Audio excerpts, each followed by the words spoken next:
Untuk itu teman-teman tolong di-mute, nanti ada forum tanya jawab ya. Kajian malam ini, tema kali ini adalah tentang kajian akhir zaman yang bersumber pada Quran dan Sunnah. Jadi banyak sekali segala macam pertanyaan-pertanyaan. Apakah saat ini sudah akhir zaman kah atau bagaimanakah? Apakah kiamat sudah dekat dan seterusnya. Untuk itu kami mengundang Ustadz Muhammad Isnani Asi ya, yang akan memaparkan lebih detail lagi bagaimana sebetulnya tanda-tanda akhir-akhir ini. Baik, tanpa berlama-lama, silakan Ustadz untuk mulai. Bismillahirrahmanirrahim. Assalamualaikum warahmatullahi wabarakatuh. Waalaikumsalam. Alhamdulillahi rabbil alamin. Wassalatu wassalamu ala asyrafil anbiya'i wal mursalin. Wa ala alihi wa ashabihi ajma'in amma ba'du. Ibu-ibu sekalian yang hadir pada kesempatan malam hari ini, alhamdulillah dengan izin, takdir, dan kehendak Allah Ta'ala, pada malam hari ini kita bisa bersilaturahim kembali melalui media Zoom. Berharap pertemuan ini adalah pertemuan yang diberkahi, pertemuan yang membawa kebaikan untuk kita semua. Yang pada malam hari ini insya Allah kita akan belajar bersama tentunya. Kita akan belajar bersama terkait dengan tanda-tanda hari akhir atau akhir zaman. Baik, sebelum kita membahas terkait tanda-tanda akhir zaman, izinkan saya menyampaikan muqaddimah dulu. Jadi muqaddimah ini adalah ada beberapa hal yang seyogianya kita ketahui kaitannya dengan kaidah memahami nas-nas terkait akhir zaman, kemudian kaidah-kaidah terkait bagaimana mengaitkan antara peristiwa yang sedang atau telah terjadi dengan sebuah nas atau dalil. Baik, kita mulai saja untuk mempersingkat waktu. Kenapa sih kita harus membahas materi terkait dengan akhir zaman atau tanda-tanda akhir zaman, hari kiamat atau semacam itu? Di antaranya yang bisa saya sebutkan, satu, bahwa mengetahui dan memahami hal ini terkait tanda-tanda akhir zaman adalah sebuah cara kita untuk membuktikan iman kita terhadap gaib. Karena iman kepada yang gaib ini adalah bagian dari rukun iman. Sebagaimana yang Allah Ta'ala sampaikan di dalam surat Al-Baqarah, di dalam permulaannya, Allah menjelaskan terkait dengan al-muttaqin itu siapa sih? Alladzina yu'minuna bil ghaibi wa yuqimunas salata wa mimma razaqnahum yunfiqun. Ini orang muttaqin itu adalah yang mereka itu beriman kepada yang gaib, mendirikan salat, menafkahkan sebagian rezeki yang kami anugerahkan kepada mereka. Iman itu adalah kepercayaan yang teguh yang disertai dengan ketundukan. Kepercayaan yang teguh ini adalah kepercayaan yang tidak disertai dengan keraguan. Itulah iman. Contohnya disebut iman tuh begini. Umpamanya kalau saya megang sebuah pena, yang pena itu bisa dipegang oleh semua orang, dilihat ini, saya tidak tepat kalau menyatakan saya beriman bahwa ini adalah pena. Ini adalah pena, karena ini bisa diketahui dengan indera. Tidak disebut iman, ya kalau memungkiri ini pena, ini berarti orang nggak normal. Bisa kita sebut nggak normal. Baik. Itulah iman. Yang diminta iman itu adalah sebagaimana kita percaya bahwa ini adalah pulpen, mempercayai adanya hal-hal yang gaib. yakin dan percaya tanpa keraguan di sana ada Allah, ada malaikat, ada surga, ada neraka, ada hari perhitungan, ada sirat, tanpa keraguan sedikit pun, seyakin-yakinnya iman. Kepada yang gaib, gaib itu apa? Gaib adalah yang tidak dapat ditangkap oleh panca indera. Ya, tadi kita sebutkan contoh ada Allah, malaikat, sirat dan segala macamnya tidak bisa ditangkap oleh panca indera. Yang mana ini mengiktikadkan, meyakini bahwa sesuatu itu yang tidak tertangkap oleh panca indera itu adalah ada, maujud, ada. Yang ada tanpa keraguan sedikit pun. Dan terkait dengan tanda-tanda akhir zaman ini termasuk hal gaib. Kenapa gaib? Karena apa yang belum terjadi bagi kita manusia ini termasuk hal gaib. Apa yang terjadi setelah nanti jam 9 kita tidak tahu. Apa yang terjadi besok kita tidak tahu. Itu adalah hal gaib. Dan usaha untuk mengetahui hal gaib ini adalah dengan mengandalkan kepada dalil. Jadi yang pertama manfaat mempelajari terkait tanda-tanda akhir zaman ini adalah membuktikan, merealisasikan iman kepada yang gaib. Selanjutnya,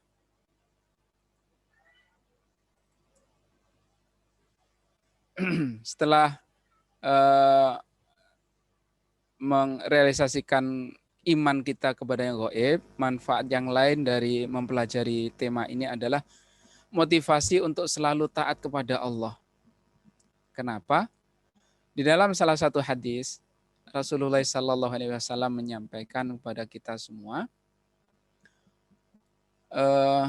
ini kisah dikisahkan oleh Bunda Zainab binti Jahash, bahwasanya suatu ketika Rasulullah SAW terbangun dari tidur beliau, kemudian berkata, La ilaha illallah, wailul lil arabi min syarrin qad iqtarab, futihal yaum min radmi ya'jud wa ma'jud, mithlu hadha, wa aqada Sufyan biyadihi asyratan, qultu ya Rasulullah, anahliku wa fina as-salihun, qala na'am idza kathura al-khabath, rawahul Bukhari wa Muslim. Jadi kesannya beliau agak kaget, bangunnya terkaget gitu, kemudian menyatakan hal ini, tiada ilah selain Allah. Kecelakaan bagi orang Arab. Ini beliau sampaikan waktu itu orang Arab. Tentunya terkait dengan hari kiamat ya tidak hanya kena orang Arab, semuanya kena. Karena keburukan yang telah mendekat. Hari ini telah terbuka seluas ini di dalam riwayat disebutkan bahwa perawi Sufyan membuat tanda 10, isyarat tanda 10. Artinya lingkaran. Ini dalam Arab itu kan ada kode-kode cara menyebutkan angka. Lingkaran. Kemudian beliau menyatakan telah terbuka dari benteng Ya'jud dan Ma'jud seluas ini, beliau gitu. Kemudian Zainab radhiyallahu anha bertanya, apakah kami atau kita bisa celaka, bisa binasa, padahal di antara kita ada orang-orang soleh?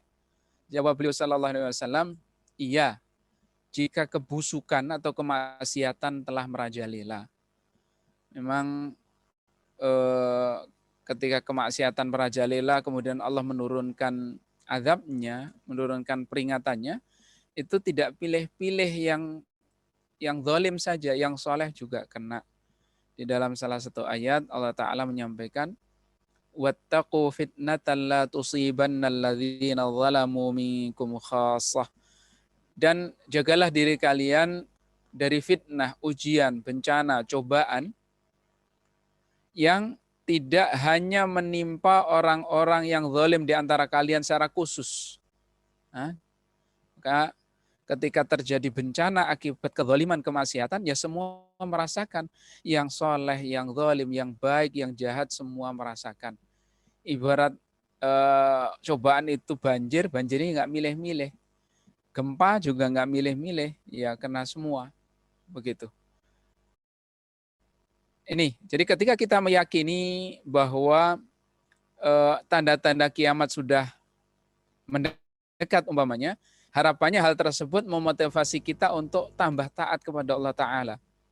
Dan juga kondisi saat ini tentunya seyogianya bagi seorang muslim tidak membuat dia pesimis dan takut, tapi harus dimanfaatkan kondisi suasana dunia saat ini menjadi motivasi untuk tambah dekat kepada Allah Ta'ala.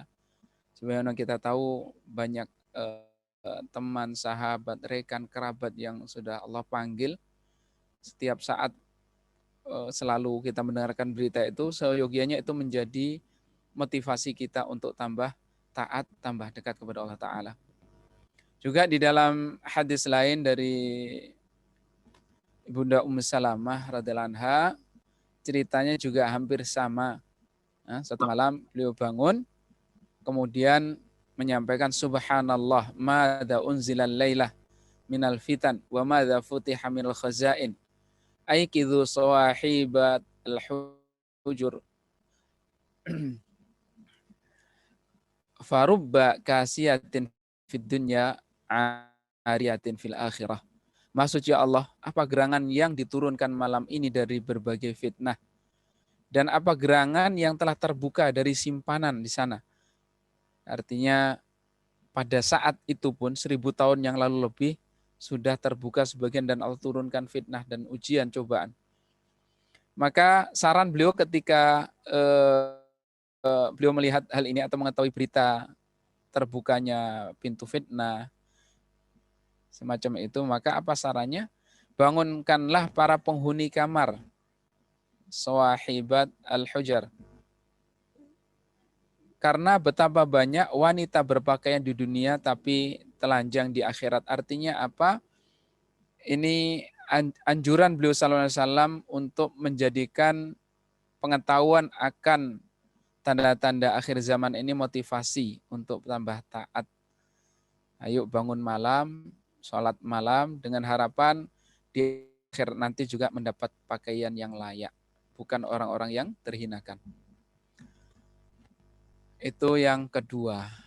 Yang ketiga, manfaat dari mempelajari hal ini adalah menjadi penjelas hukum-hukum syariah dan permasalahan fikih. Jadi ini agak panjang, saya tidak terjemahkan seluruhnya, hanya pada poin yang saya perlukan saja.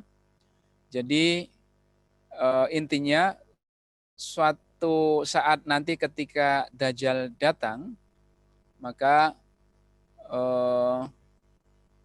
ada kondisi di mana satu hari itu dia panjangnya sama seperti 1 tahun. Nah, panjangnya sama dengan seperti 1 tahun ini. Ya Rasulullah, mulainya dari sini. Qulna ya Rasulullah, wa ma lubsuhu fil ardi. Wahai Rasulullah, berapa lama Dajjal itu berada di bumi? Keberadaannya berapa lama? Beliau jawab, arba'una yauman, 40 hari. Sehari panjangnya seperti 1 tahun. Ada sehari panjangnya seperti 1 bulan. Kemudian sehari lagi panjang seperti 1 pekan. Wasairu ayyamihi, selain itu hari-hari yang lain sama dengan hari kalian. Maka para sahabat bertanya, wahai Rasulullah, jika kondisi itu telah terjadi, yakni 1 hari panjangnya 1 tahun, apakah cukup bagi kami untuk sholat 5 waktu saja? Jadi sebagaimana sholatnya dalam sehari itu kan 5 kali ya. Jawab beliau, tidak.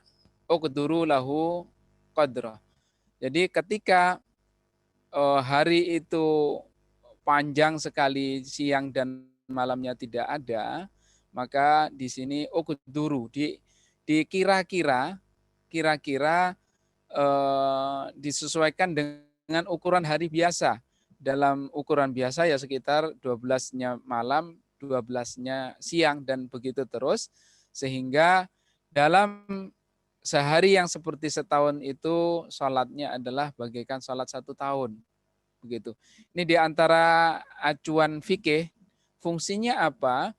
Ini fungsinya umpamanya di wilayah-wilayah yang dekat kutub, yang siangnya mungkin siang terus sampai berapa pekan, atau malamnya sampai beberapa pekan, maka harus diperkirakan perubahan siang dan malam itu tidak menganggap bahwa itu masih siang terus. Kalau satu pekan siang terus kan berarti sholatnya cuman sholat anggap subuh itu anggap masih malam karena belum fajar, berarti cuma sholat zuhur sama asar.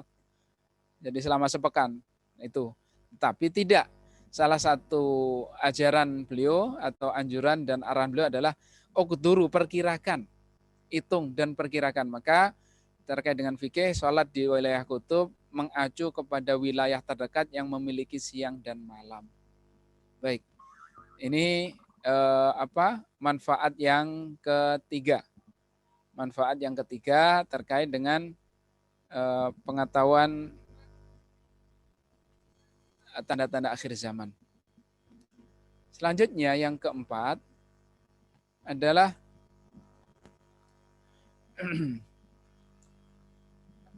pengetahuan kita terhadap tanda-tanda akhir zaman itu membuktikan bahwa Nabi Muhammad SAW adalah Nabi. Muhammad adalah Nabi. Karena tanda kiamat adalah hal gaib. Sebagaimana kita sampaikan tadi, hal yang belum terjadi itu adalah gaib mutlak. Sedangkan hal yang sudah terjadi itu gaib relatif. Gaib relatif itu bagaimana? Contohnya, pada saat ini saya tidak tahu apa yang terjadi di halaman rumah Bu Dr. Nuli. Tapi Bu Dr. Nuli tahu apa yang terjadi di halaman rumahnya. Jadi gaib relatif. Jadi kalau yang belum terjadi itu adalah gaib mutlak. Dan di sini beliau Shallallahu Alaihi Wasallam menjelaskan hal-hal yang akan terjadi. Dan hal-hal yang terjadi adalah gaib, dan yang gaib itu ternyata sesuai dengan yang beliau beritakan, sampaikan, maka ini menguatkan keyakinan kita bahwa beliau Shallallahu Alaihi Wasallam adalah seorang nabi, seorang utusan. Ini sesuai dengan firman Allah Ta'ala di dalam surat Al-Jin, Alimul ghaibi fala yuzhiru ala ghaibihi ahada illa man irtada min rasulin fa innahu yasluku min baini yadayhi wa min khalfihi rasada. Dia adalah Tuhan yang mengetahui yang gaib, maka dia tidak memperlihatkan kepada seorang pun tentang yang gaib itu kecuali kepada rasul yang diridhoinya. Maka sesungguhnya dia mengadakan penjaga-penjaga atau malaikat di muka dan di belakangnya. Baik, itu yang keempat. Selanjutnya, manfaat yang lain 5 sampai 9 kita percepat saja. Mengetahui tanda-tanda akhir zaman adalah agar kita tidak salah paham dalam menyebutkan ciri-ciri dengan terperinci. Nanti akan disebutkan ciri-ciri Dajjal, Ya'juj, Ma'juj dan segala macamnya agar tidak salah memahami sehingga tidak menuduh A, B, C, si A, si B adalah Dajjal umpamanya. Atau kemudian mengaitkan sebuah peristiwa, oh ini tanda bahwa si ini akan terjadi dan itu terjadi sehingga membuat panik dan bingung. Baik. Yang keenam, mempersiapkan diri terhadap apa yang akan terjadi. Karena semua yang beliau beritakan adalah dalam hadis yang sahih tentunya adalah hal-hal yang akan terjadi dan beliau adalah Allah Ta'ala memberikan informasi dan beliau menyampaikan tanpa menutupi sedikit pun. Beliau itu sangat jujur, bukan maha jujur, sangat jujur. Tidak ada yang ditutup-tutupi, beliau hanya menyampaikan. Sehingga kita bersiap dengan apa yang akan terjadi. Umpamanya malam ini mungkin kita akan membahas terkait dengan Dajjal. Itu akan terjadi. Apa persiapan kita? Nomor 7, membuka pintu harapan. Karena kemenangan adalah milik Islam.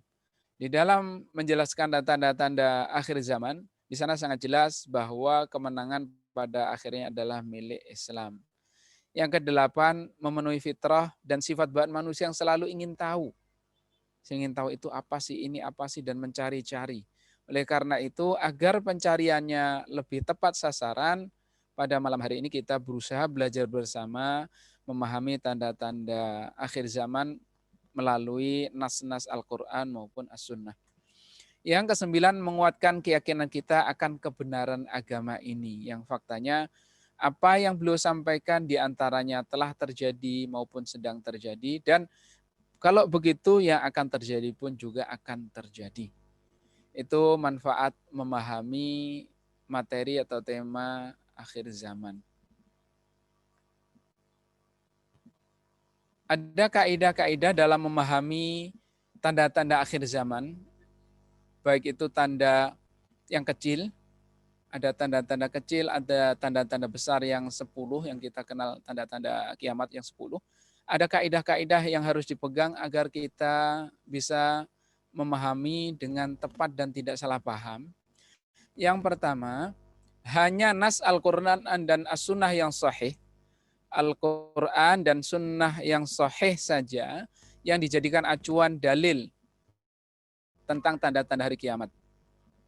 Kalau nanti mungkin di dalam penjelasan akan ada sunnah yang do'if, maka do'if hanya menguatkan yang sahih. Pada intinya yang sahih yang menjadi acuan. Karena hal ini terkait hal yang gaib itu tidak bisa kita analogikan. Tidak bisa dianalogikan, sehingga ketika kita ingin mengetahui dan memahami hal gaib, acuan dan dasar kita hanya kepada Al-Quran dan As-Sunnah. Mungkin kalau pernah mendengar bahwa kita jadi tahu itu melalui 3 cara. Cara pertama, musyahadah, itu melihat atau mengindrai. Umpamanya tadi kita tahu ini namanya pulpen karena saya mengindrai, ya memegangnya dan merabanya dan memakainya sehingga tahu ini pulpen. Sehingga tahu. Ada hal-hal yang kita belum mengindrai, tetapi kita pernah mengindrai yang serupa. Mengindrai yang serupa, hampir sama. Contohnya lento. Lento ini makanan khas, sengaja cari yang khas. Kalau yang enggak khas sudah banyak yang tahu. Ini enggak tahu Bu Dr. Nuli tahu apa enggak ya, makanan namanya lento, Ibu. Jadi ini makanan, kadang-kadang kalau orang belum tahu, maka saya menjelaskan dengan sesuatu yang serupa. Dia itu proses membuatnya seperti membuat bakwan. Seperti membuat bakwan, hanya saja bahan dasar utamanya adalah dari tepung gaplek atau tepung singkong yang diparut. Itu kalau di kampung saya namanya lento. Nah, bagi orang-orang yang belum pernah mengindrai makanan ini, maka dengan mengindrai sesuatu yang serupa, yakni bakwan tadi, sehingga dia tahu, punya gambaran tentang makanan khas tadi. Itu teori kedua. Teori ketiga, ada hal-hal yang kita belum mengindrai, belum mengindrai yang serupa, atau hal ini memang tidak bisa diindrai sama sekali. Maka bagaimana kita tahu memiliki pengetahuan tentang hal tersebut? Hanya satu caranya, yakni dalil yang sahih. Dalil yang sahih. Jadi dalil sahih ini yang dimaksud adalah Al-Quran maupun As-Sunnah As-Sahihah saja. Ya, ini baik terkait seperti keberadaan Allah, bagaimana sifatnya, karakternya, malaikat, azab kubur, tanda-tanda kiamat yang belum terjadi. Itu adalah semuanya hal gaib yang hanya bisa kita ketahui dan kita pahami melalui dalil yang sahih baik dari Al-Quran maupun As-Sunnah. Hal ini mengacu kepada firman Allah Ta'ala di dalam surat An-Naml ayat 65. Qul la ya'lamu man fis samawati wal ardil ghaiba illallah wa ma yash'uruna ayyana yub'atsun. Katakanlah, tidak ada seorang pun di langit dan di bumi yang mengetahui perkara yang gaib kecuali Allah, dan mereka tidak mengetahui kapankah mereka akan dibangkitkan. Tidak ada yang tahu. Juga di dalam surat Al-Jin yang telah kita sampaikan tadi, isinya sama. Itu yang pertama. Ketika orang mengatakan, oh tanda-tanda kiamat A, B, C, D, E, F, maka ketika dia menyebutkan tanpa dalil, nggak ada dalil, kita tidak buru-buru mengambilnya sebagai ilmu. Ketika menyebutkannya dengan dalil yang sahih berarti adalah dia itu ilmu pengetahuan yang harus kita pegang. Kaidah pertama. Kaidah kedua, bertanya kepada ulama yang terpercaya. Kepada ulama yang terpercaya. Ini terkait dengan surat Al-Anbiya ayat 83. Wa ma arsalna qablaka illa rijalan nuhi ilaihim fas'alu ahla dzikri in kuntum la ta'lamun.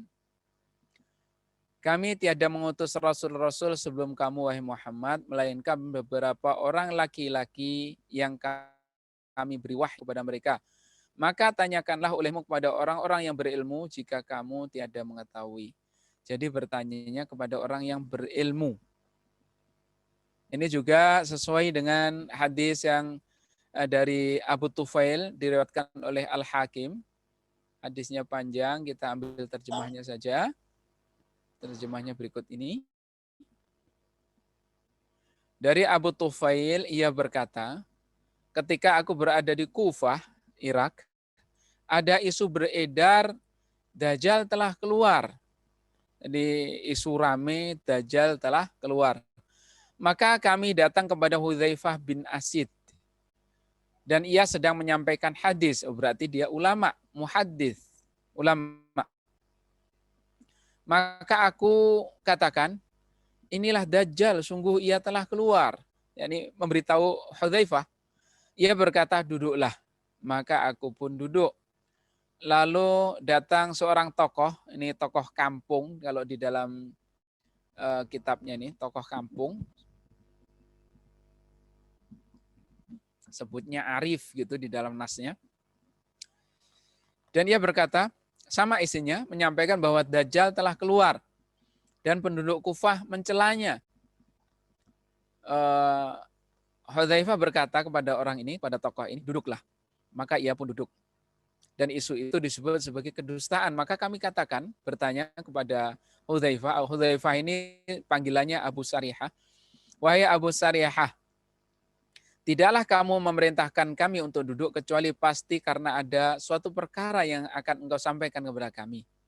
Maka ia berkata, sesungguhnya andai Dajjal keluar pada zaman kalian ini, tentu akan disambut oleh anak-anak dengan lemparan. Akan tetapi Dajjal keluar pada kondisi di mana terjadinya permusuhan dan rasa iri di antara manusia. Lemahnya agama, jeleknya jiwa manusia. Lalu ia mendatangi setiap sumber mata air dan membenamkan ke dalam bumi seperti kulit kepala dan rambut domba. Bumi dilipat baginya seperti lipatan kulit kambing. Sampai ia mendatangi Madinah, lalu ia mengalahkan wilayah luarnya dan terhalangi dari wilayah dalamnya, nggak bisa masuk Madinah. Lalu ia mendatangi Gunung Iliyah, lalu ia mengepung sekelompok muslimin. Maka katalah sebagian pemimpin muslimin, apa yang kalian tunggu dari Togut ini? Hendaklah kalian memerangi hingga kalian bertemu Allah, yakni syahid, atau kalian menang. Jadi poinnya yang di atas tadi nggak mungkin keluar saat sekarang. Maka ketika ada isu terjadi, segera tanya kepada ulama yang di dalam kisah ini adalah Hudzaifah bin Asid dan menyatakan tidak mungkin keluarnya sekarang. Baik, ini poin yang kita ambil. Kaidah kedua, yang pertama tadi hanya merujuk kepada nas yang sahih baik dari Al-Quran maupun Al-Hadis. Yang kedua, bertanya kepada ahli ilmu. Yang ketiga, sampaikan kepada manusia sebatas kemampuan mereka. Jadi memang ketika bicara tentang hal ini tidak kita obral gitu. Khawatir nanti orang salah paham. Karena nanti ketika kita akan membaca terkait Dajjal, ada hal yang mungkin nggak masuk akal. Masa sih iya, masa begitu? yang nanti kalau Allah izinkan, nggak tahu waktunya cukup atau tidak karena slide-nya ini ada 50 lebih. Ada ulama-ulama yang sangat terkenal kemudian mengingkari Dajjal. Ya, ulama terkenal nanti di akhir, nanti paling akhir, kalau nggak malam ini suatu saat atau nanti entah bagaimana caranya. Nah, kadang-kadang karena hal-hal aneh yang tidak masuk akal itulah ada orang-orang yang tidak bisa menerimanya. Oleh karena itu ketika menyampaikan hal ini memang kita harus melihat batas kemampuan objek yang kita ajak bicara. Ini sesuai dengan nasihat dari Ali radhiyallahu anhu. Nasihatnya adalah berbicara kepada manusia sebatas pengetahuan mereka. Apakah kalian suka ketika Allah dan Rasul-Nya didustakan? Ya, khawatir orang tidak paham, akhirnya dianggap Allah salah atau Rasul bohong. Itu yang tidak diharapkan. Ini kaidah-kaidah terkait memahami tanda-tanda hari kiamat. Kita lanjutkan.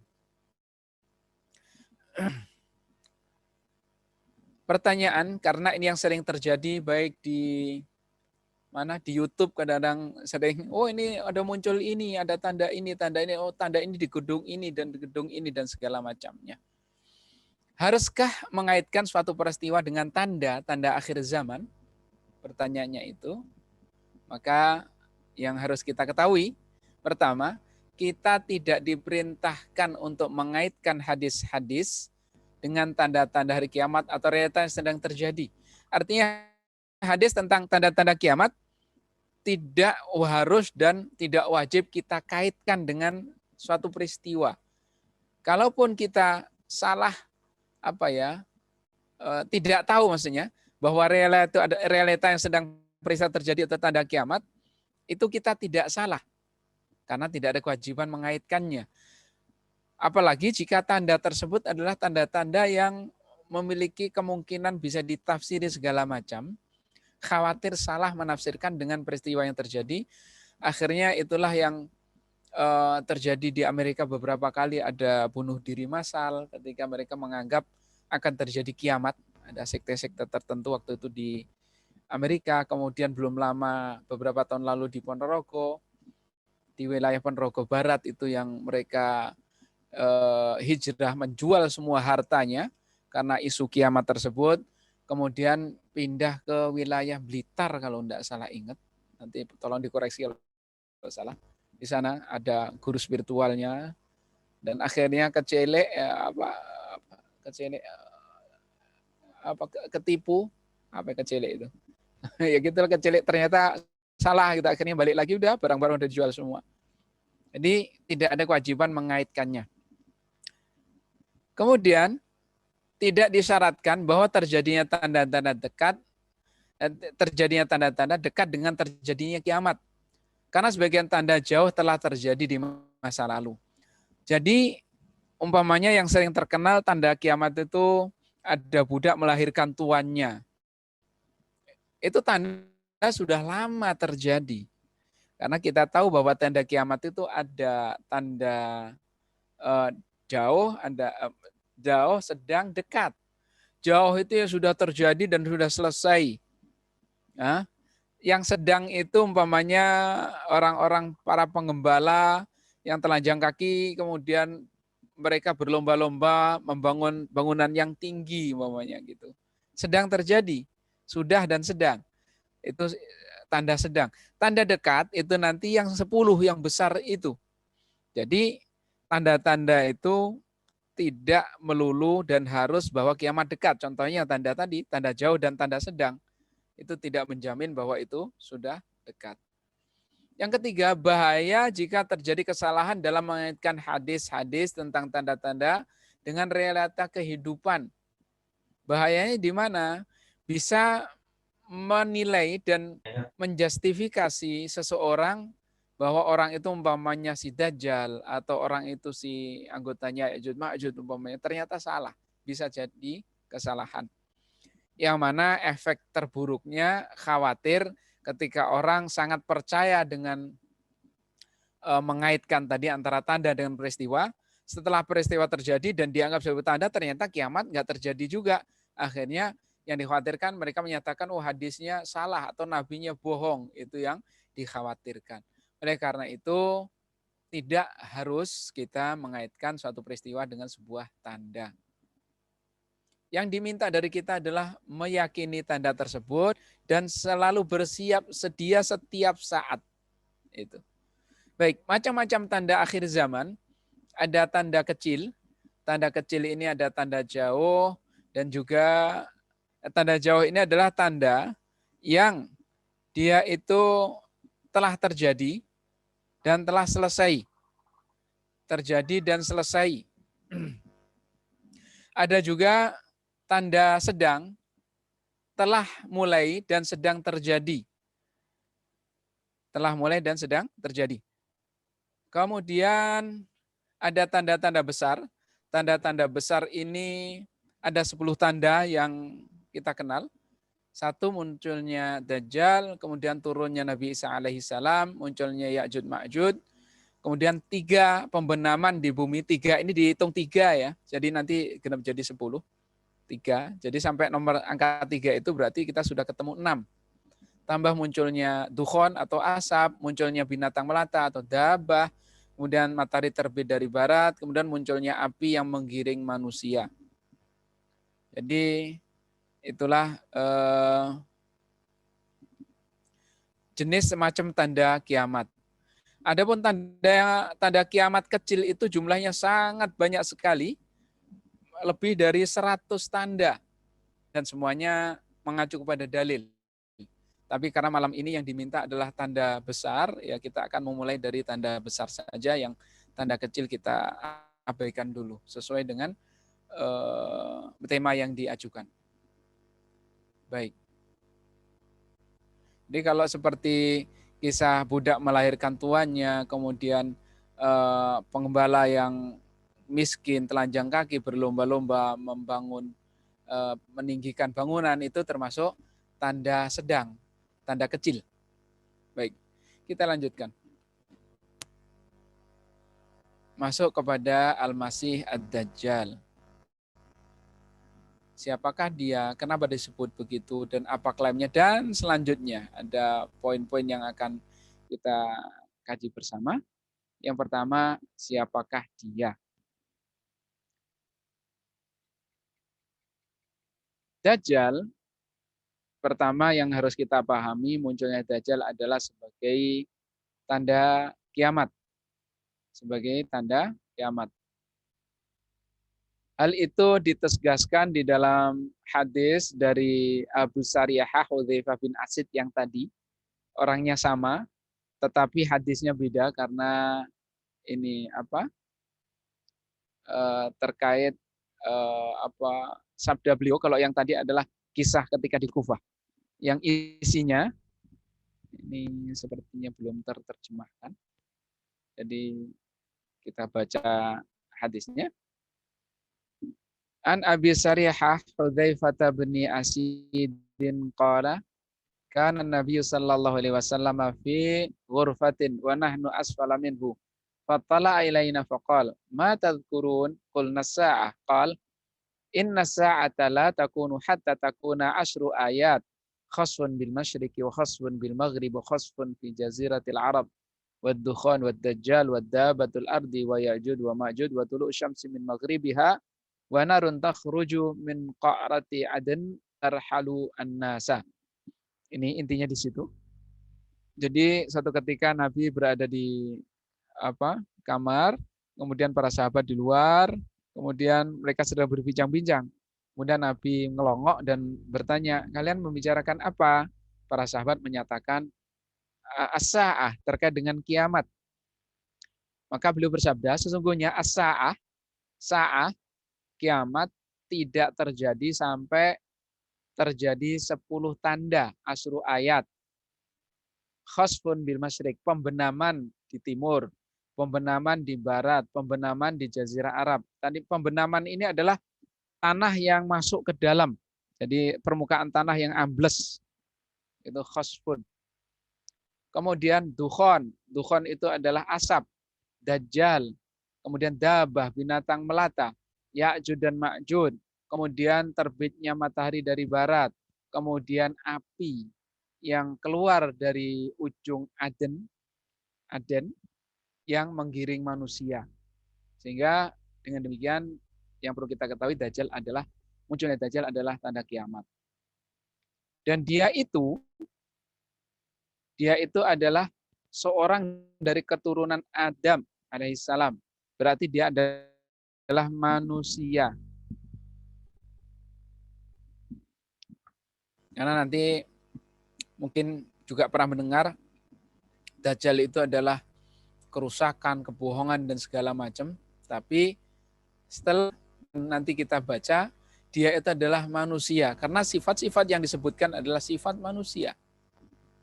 Karakter manusia, punya mata, punya kaki, punya tangan, punya rambut, jidatnya begini, dan segala macam. Yang kedua, Allah berikan kemampuan yang tidak dimiliki oleh manusia lain. Dalam kisahnya, dia bisa menghidupkan orang yang mati. Nanti akan kita lihat. Mungkin nanti akan ada pertanyaan, kok bisa ya? Bukankah hal itu berarti diizinkan oleh Allah Ta'ala? Diizinkan untuk terjadi oleh Allah Ta'ala. Menghidupkan orang mati. Menurunkan hujan, menumbuhkan tanaman. Wih, hebat sekali loh. Kalau Allah izinkan bagaimana dong? Berarti dapat ridho dari Allah. Nah, itu nanti kalau ada yang bertanya saya jelaskan. Kemudian yang ketiga, Allah memberinya kekuasaan di bumi sebagai ujian keimanan bagi manusia. Jadi gampangnya tadi kayak kemampuan menghidupkan orang mati, memerintahkan langit untuk hujan, memerintahkan bumi untuk mengeluarkan tanaman dan perhiasan-perhiasan atau simpanan yang ada di dalamnya, itu adalah ujian. Sebagaimana kalau di zaman Nabi Sulaiman, Allah Ta'ala memerintahkan 2 malaikat mengajarkan sihir. Malaikatnya benar, tapi apa yang diajarkan nggak benar karena untuk menguji manusia. Kalau yang di sini, kemampuan-kemampuan ini dipegang oleh makhluk yang tidak benar. Kemudian yang perlu kita ketahui, Nabi SAW telah mengingatkan kita agar tidak mengikutinya. Poinnya, jangan diikuti. Dan Nabi telah menjelaskan ciri-cirinya, nanti akan kita sebutkan ciri-cirinya. Dan yang perlu juga kita ketahui, dia adalah fitnah terbesar yang dikhawatirkan oleh Nabi Muhammad SAW dan oleh para nabi maupun rasul. Itulah Dajjal.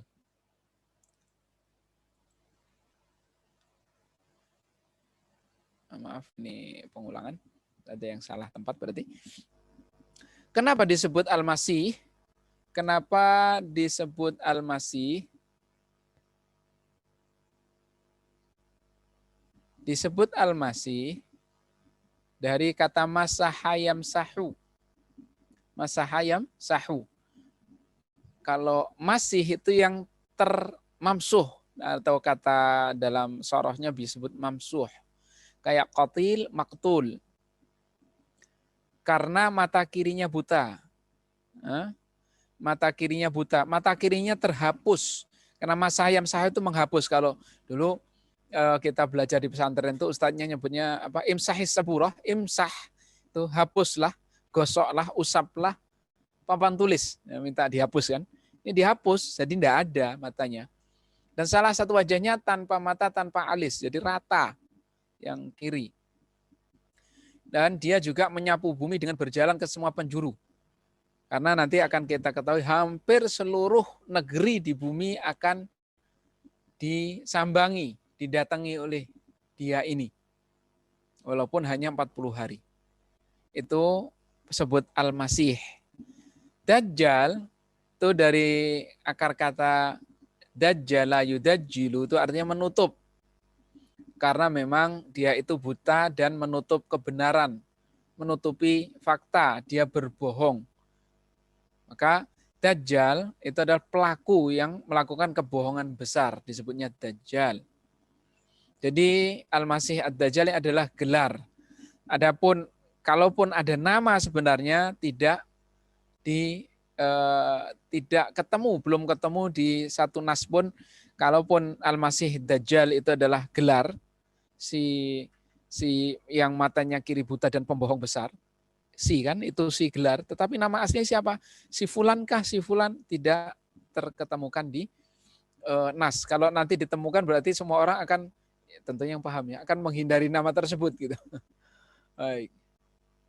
Karena itu di sini adalah gelar yang disebutkan. Apa yang dia klaim? Dajjal ini mengklaim bahwa dirinya adalah Tuhan dan mengajak manusia untuk percaya beriman kepadanya. Ini diisyaratkan di dalam salah satu hadis yang langsung ke artinya saja untuk menyingkat waktu. Dari Ibnu Umar radhiyallahu anhu, yakni setelah Nabi SAW menyebutkan Dajjal, beliau bersabda, sesungguhnya aku mengingatkan kalian tentangnya. Dan tidaklah seorang Nabi kecuali telah mengingatkan kaumnya tentang itu. Nuh juga telah mengingatkan kaumnya. Akan tetapi aku akan mengatakan kepada kalian perkataan yang belum pernah dikatakan oleh seorang Nabi pun kepada kaumnya. Harus kalian ketahui bahwa Dajjal itu PC. PC itu buta sebelah. Ini istilah Jawa. Bahasa Indonesianya saya belum ketemu. Buta sebelah itu apa ya? Buta sebelah doang. Mungkin nanti istilah kedokteran kalau ada boleh diberikan. Para bu dokter ini, mungkin kalau ada buta sebelah apa sih istilahnya? Kalau di bahasa Jawa namanya PC. Dan sesungguhnya Allah tidak PC. Karena nanti akan klaim sebagai Tuhan, maka ketahuilah Allah itu tidak PC. Gitu bahasanya. Dan nanti di nas-nas lain akan secara tegas sebutkan klaimnya. Kemudian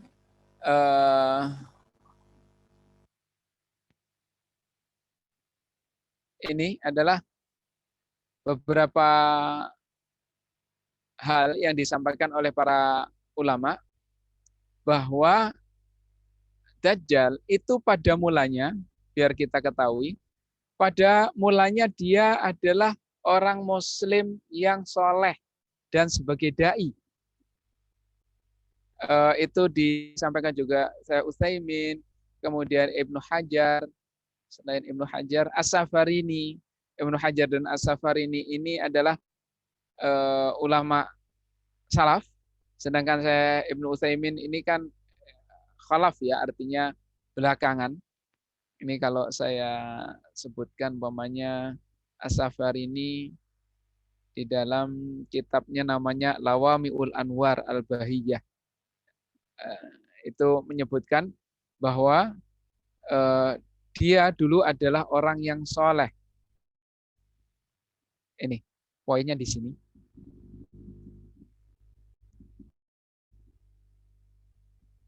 Dajjal itu laisa bihi khafa. Enggak ada yang tersembunyi darinya. Yaji'u min kibalil masyriq. Dia datang dari arah timur.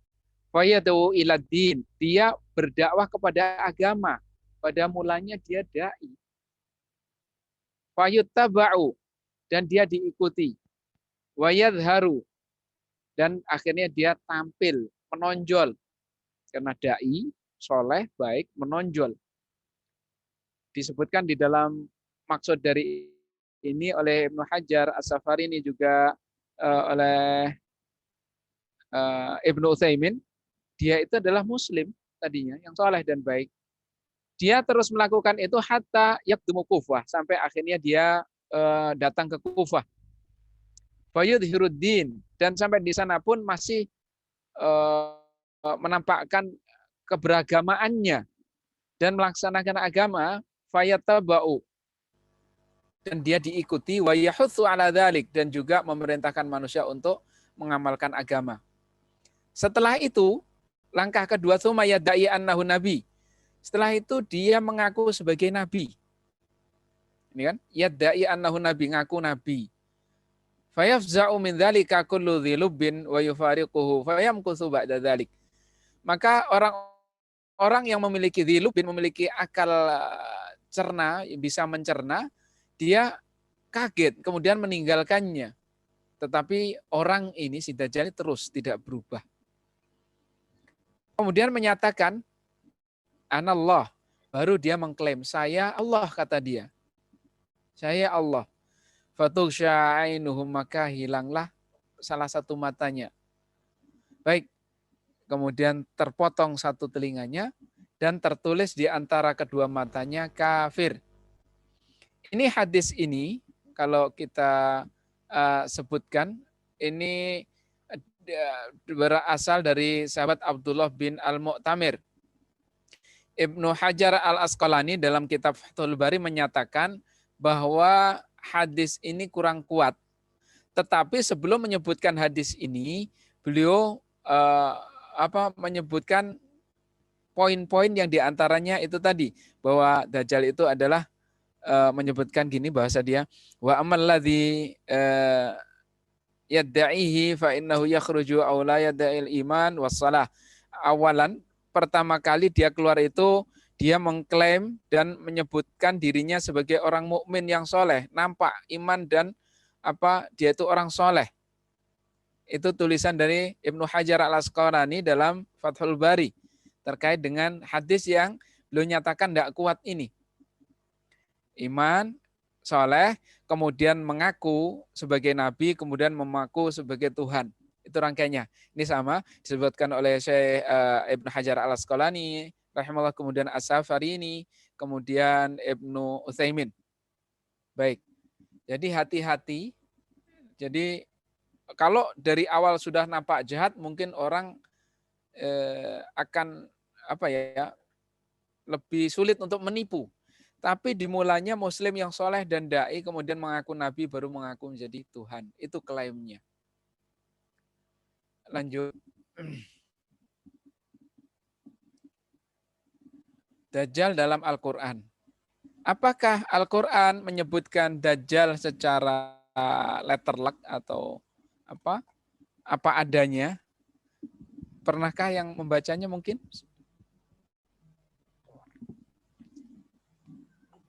Tidak.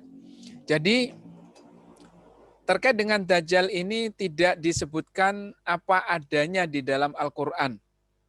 Ya, tidak disebutkan secara terang-terangan di dalam Al-Quran.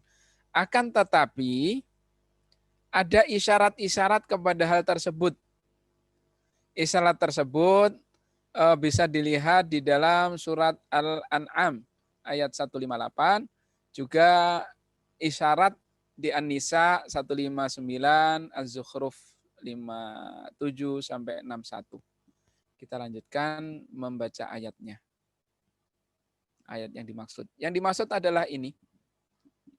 Langsung ke arti dari Al-An'am 158. Yang mereka nanti-nanti tidak lain hanyalah kedatangan malaikat kepada mereka untuk mencabut nyawa mereka.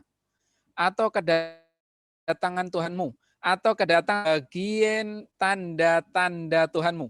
Nah itu.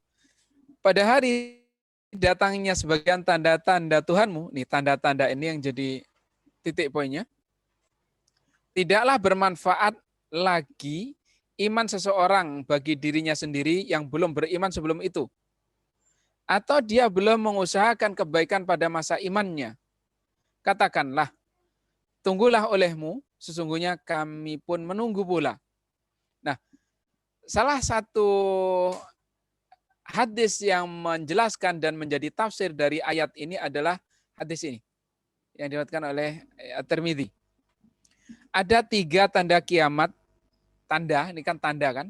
Di ayat tadi tanda-tanda, sebagian tanda-tanda. Pada hari datang tanda-tanda Tuhan tidak bermanfaat lagi iman. Dijelaskan. Ada 3 tanda hari kiamat yang apabila telah terjadi, maka tidaklah bermanfaat lagi iman seseorang yang belum beriman sebelumnya. Yakni Dajjal, binatang melata, dan terbitnya matahari dari arah barat. Ini kan ayat-ayat ini. Jadi Al-An'am 158 itu ditafsiri oleh hadis ini, sehingga kata atau penyebutan Dajjal merupakan tafsir dari Al-An'am 158. Selanjutnya, isyarat yang lain di An-Nisa 159. Tidak ada seorang pun dari ahli kitab kecuali akan beriman kepadanya sebelum kematiannya. Dan di hari kiamat nanti Isa itu akan menjadi saksi terhadap mereka. Ini menunjukkan semua ahli kitab pada akhirnya akan beriman kepadanya nanti ketika turun kembali. Baik. Ini poinnya, bahwa Nabi Isa akan turun, dan turunnya itu adalah dalam rangka membinasakan Dajjal. Membinasakan Dajjal, itu poin yang dimaksud dari rangkaian An-Nisa. 159, kemudian juga ini ayat 57, 58, 59, sampai 61. Jadi memang agak tidak disebutkan secara langsung, tetapi dikaitkan dengan proses turunnya Nabi Isa. Karena Nabi Isa belum meninggal, kita yakin belum meninggal, dan tugas terakhirnya adalah ketika turun kembali melawan Dajjal, dan pada saat itulah semua para ahli kitab tentunya yang Allah kehendaki dan mendapatkan hidayah beriman kepadanya. Baik.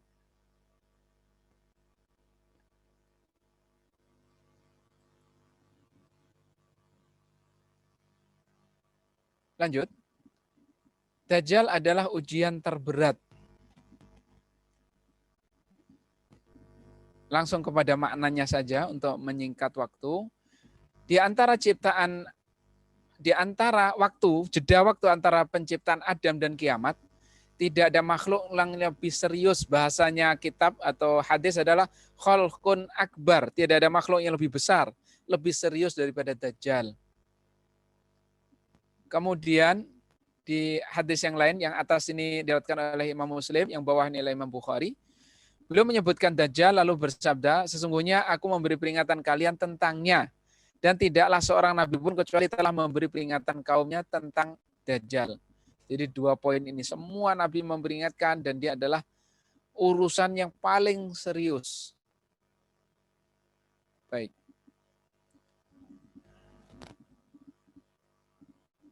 Peristiwa sebelum munculnya Dajjal. Ini di antara peristiwa yang muncul sebelum munculnya Dajjal yang terjadi. Ini jadi penanda sebelum munculnya tanda, gitu. Ini dari dari Nafi' bin Utbah bin Abi Waqqas menyampaikan hadisnya yang isinya sabda beliau sallallahu alaihi wasallam, kalian memerangi jazirah Arab. Allah membukanya, ini mohon maaf ini ketikanya pakai otomatis saja. Jadi lafadznya berubah ini. Allah harusnya A-nya besar. Allah membukanya untuk kalian. Kemudian kalian memerangi Persia, lalu Allah membukanya untuk kalian. Kalian memerangi Romawi, lalu Allah membukanya untuk kalian. Kemudian kalian memerangi Dajjal. Itu jadi ada memerangi Jazirah Arab, di wilayah Jazirah Arab, kemudian ke Persia. Persia itu kalau sekarang wilayahnya Iran. Romawi itu ya ada Roma, Romawi Barat Roma sekarang ini. Nah setelah itu baru Dajjal. Lalu Jabir, seorang sahabat menyatakan, Dajjal tidak keluar sampai Romawi terbuka. Terbuka itu berarti Islam masuk ke sana. Baik. Islam masuk ke sana berarti Romawi tunduk kepada hukum Islam. Kemudian yang kedua, setelah yang pertama adanya peperangan-peperangan ini, peristiwa sebelum Dajjal ada 3 tahun yang sulit. Ini yang saya merahkan sini, boleh kita baca.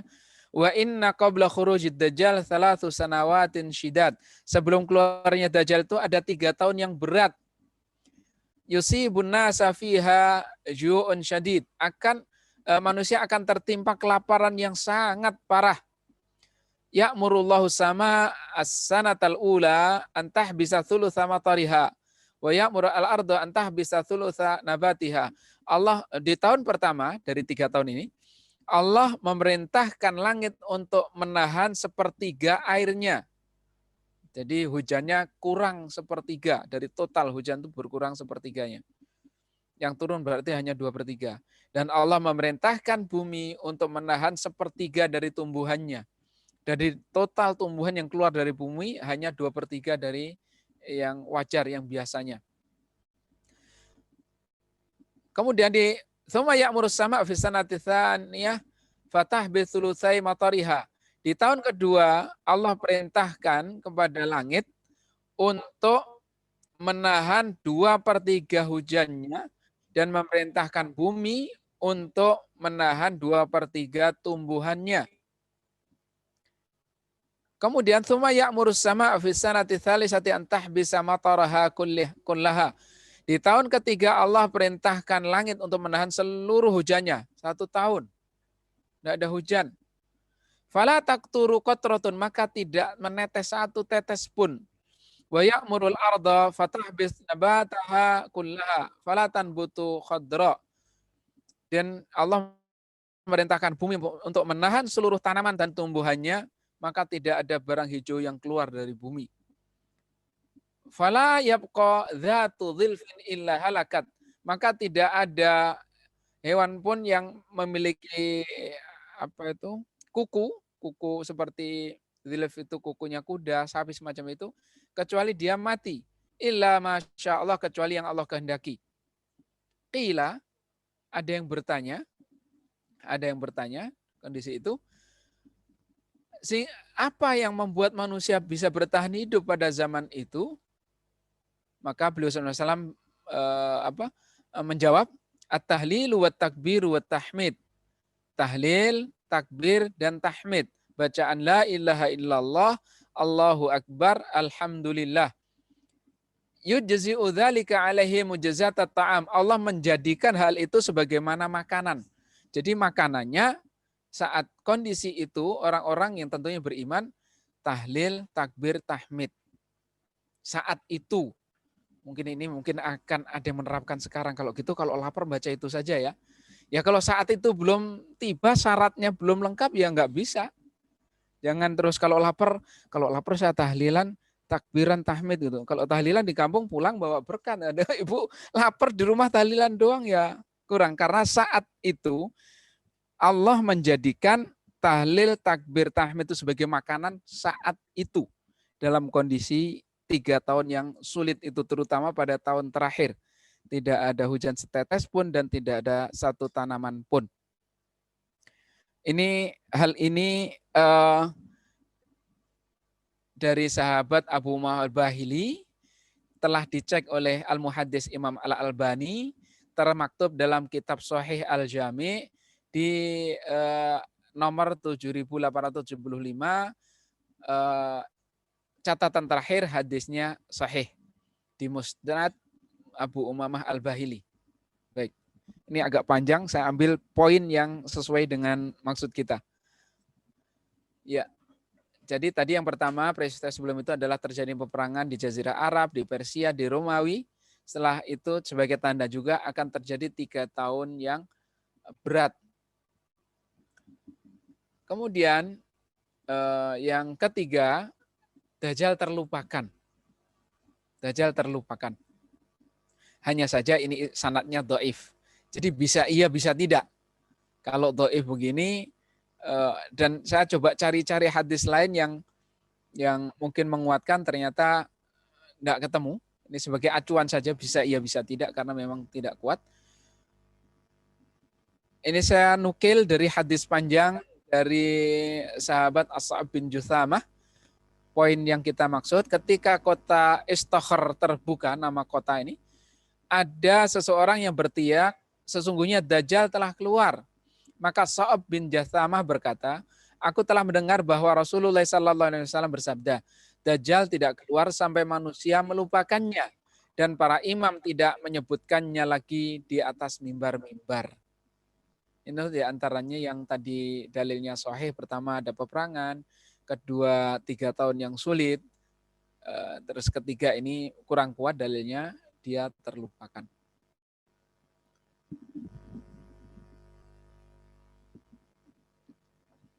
Ciri-ciri fisik Dajjal, ringkasannya PC atau buta sebelah, putih, pendek, kaki renggang. Di dalam beberapa syarah sebut kaki renggang itu kayak orang yang baru khitan, Bu ya. Baru di khitan tuh kalau jalan kan, kalau nggak tahu khitan sekarang modern bagus-bagus, habis khitan langsung lari ya. Zaman dulu, bayang zaman dulu habis khitan itu ya gitu, jalannya ngangkang ya, mohon maaf. Kemudian rambut keriting setengah botak karena jidatnya lebar gitu. Jadi setengah botak, sebutnya gitu aja. Tertulis kafaro atau kafir di antara kedua matanya. Nah, ini kalau nanti mohon maaf ketemu orang PC jangan langsung disebut dajjal, nggak tepat. Atau ketemu orang putih langsung gitu. Kalaupun terpenuhi semua ini kemungkinan bukan karena saatnya tanda-tanda sebelumnya belum nampak. Baik. Jadi hal ini adalah penanda, tetapi bukan aib ya kalau ada orang rambutnya keriting atau setengah botak itu kan, oh itu karakternya dajjal. Jangan.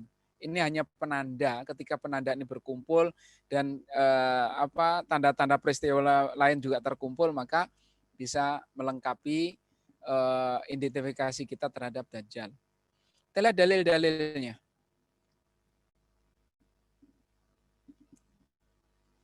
PC dan putih di satu hadis. Poinnya langsung ini bahwa dia itu ini di sini huwa a'war. Qala huwa a'war hijan. Dia itu PC dan hijan. Hijan itu putih. Seakan-akan kepalanya seperti kepala ular laki, kepalanya gede gitu. Karena di nasnya ka'an nara sahu asalah, kepalanya seperti asalah. Asalah itu adalah ular jantan yang paling besar. Itu. Yang menyerupainya ialah Abdul Uzza bin Qatan. Jadi di masa itu ada orang yang hampir kayak dia gitu bahasanya. Hadis ini derajatnya adalah sahih li ghairihi. Sahih li ghairihi berarti aslinya hasan, derajatnya naik. Jadi hasil penelitian Syekh Syuaib Al-Arnaud sahih li ghairihi. Bisa jadikan acuan PC dan putih. Lanjut untuk ciri yang lain. Rambut lebat. Ini hadis rawahu Muslim. Dajjal matanya PC yang kiri, rambut lebat, nah kan? Rambutnya lebat.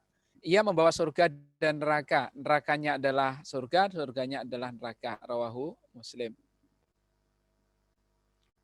Selanjutnya, pendek, kaki renggang dan rambut keriting. Ini di dalam satu hadis. Rawahu Abu Dawud, derajat hadisnya sahih. Dari sahabat Ubadah bin Samit. Beliau SAW bersabda, sesungguhnya kau telah memberitahu kalian, aku telah memberitahu kalian tentang Dajjal. Tapi aku khawatir kalian belum mengenali, belum memahami tanda-tanda tersebut maksudnya gitu. Sesungguhnya Dajjal itu adalah orangnya pendek, kaki renggang, rambut keriting, matanya buta satu, tidak menonjol, tidak cekung. Maksudnya apa? Mata itu kalau ini kan harusnya kalaupun hilang bisa masuk ke dalam cekung ya, atau cembung keluar gitu. Tapi ini rata. Bahasa di dalam nas hadisnya adalah laisa binati atin wala jahra. Enggak nonjol keluar bagian yang buta ini dan tidak juga cekung ke dalam, jadi rata. Jika hal itu kurang jelas bagi kalian, kalau masih kurang jelas juga, ketahuilah bahwa Rob kalian tidak PC. Di PC-nya itu poinnya yang paling jelas. Mungkin kalau kaki renggang, rambut keriting itu nyamar, dipertegas lagi di sini. Baik, ini tanda-tandanya. Lanjut.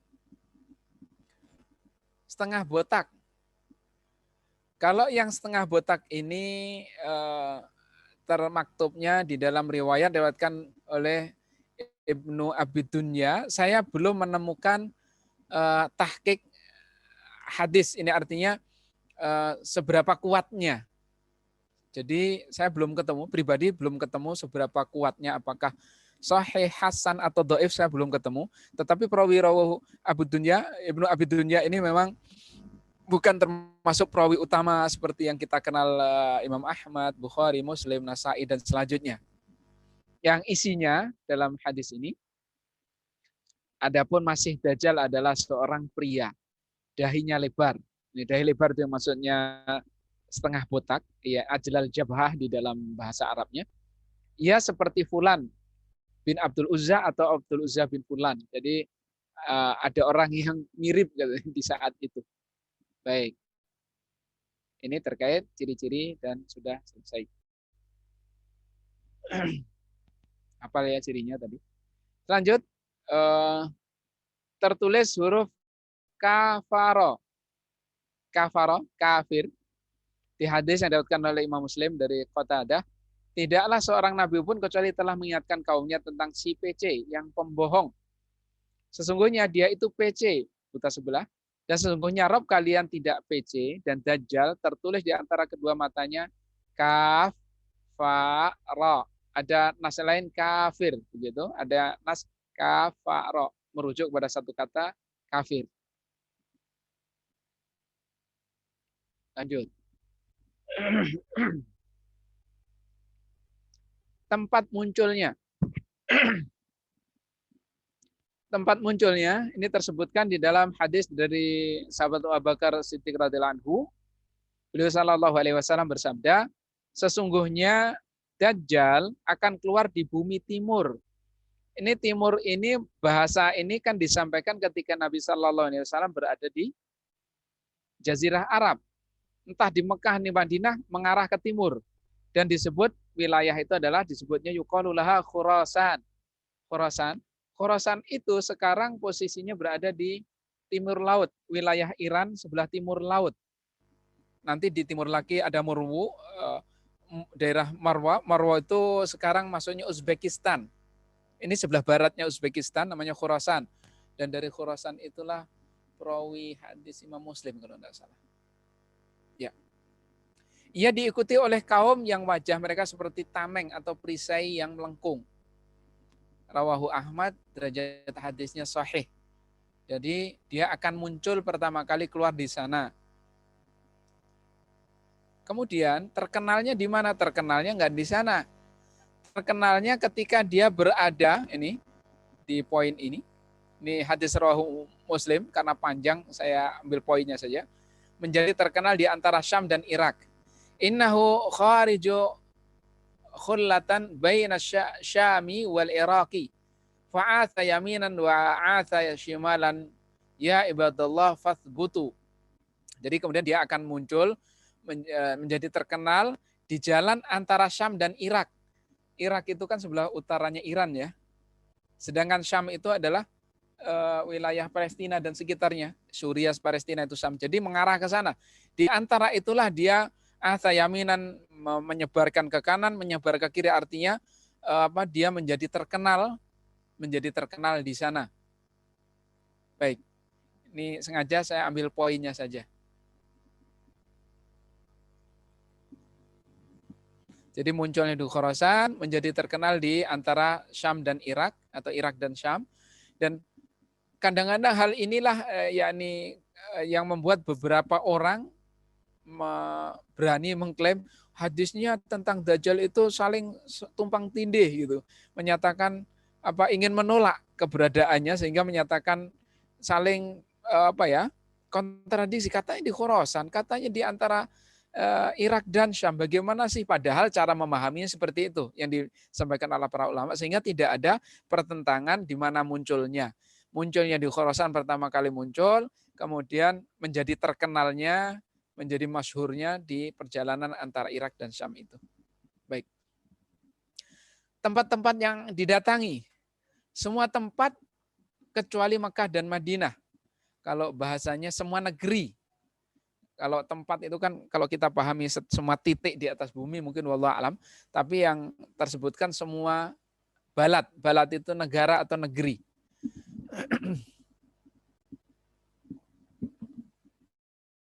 Dalam hadis dari sahabat Anas bin Malik, beliau sallallahu alaihi wasallam menjelaskan, tidak ada satu negeri pun kecuali akan diinjak oleh Dajjal, kecuali Makkah dan Madinah. Tidak ada satu celah pun kecuali di sana ada malaikat menjaga. Mereka berbaris menjaga. Kemudian Madinah bergetar, bergoncang bersama penghuninya sebanyak 3 kali goncangan, getaran. Maka Allah mengeluarkan setiap orang kafir dan orang munafik dengan goncangan tersebut. Artinya Madinah akan bersih dari orang kafir dan munafik. Ini hadis rawahu Bukhari. Dan yang bawah ini poinnya intinya sama. Jadi poinnya sama. Jadi semua tempat akan didatangi kecuali Makkah dan Madinah. Apakah Indonesia? Ya bisa jadi, karena negeri balat Indonesia nih. Lanjutnya adalah di antara bentuk fitnahnya, bentuk ujian yang muncul bersama Dajjal. Ada surga dan neraka. Dari sahabat Hudzaifah, beliau sallallahu alaihi wasallam bersabda, Dajjal itu pece mata kirinya, rambut tebal, ia membawa surga dan neraka. Nerakanya adalah surga dan surganya adalah neraka. Ini letterlocknya begitu. Dan kemudian ini diperkuat oleh hadis lain, bahasa lain itu adalah air dan api. Airnya malah api, apinya malah air.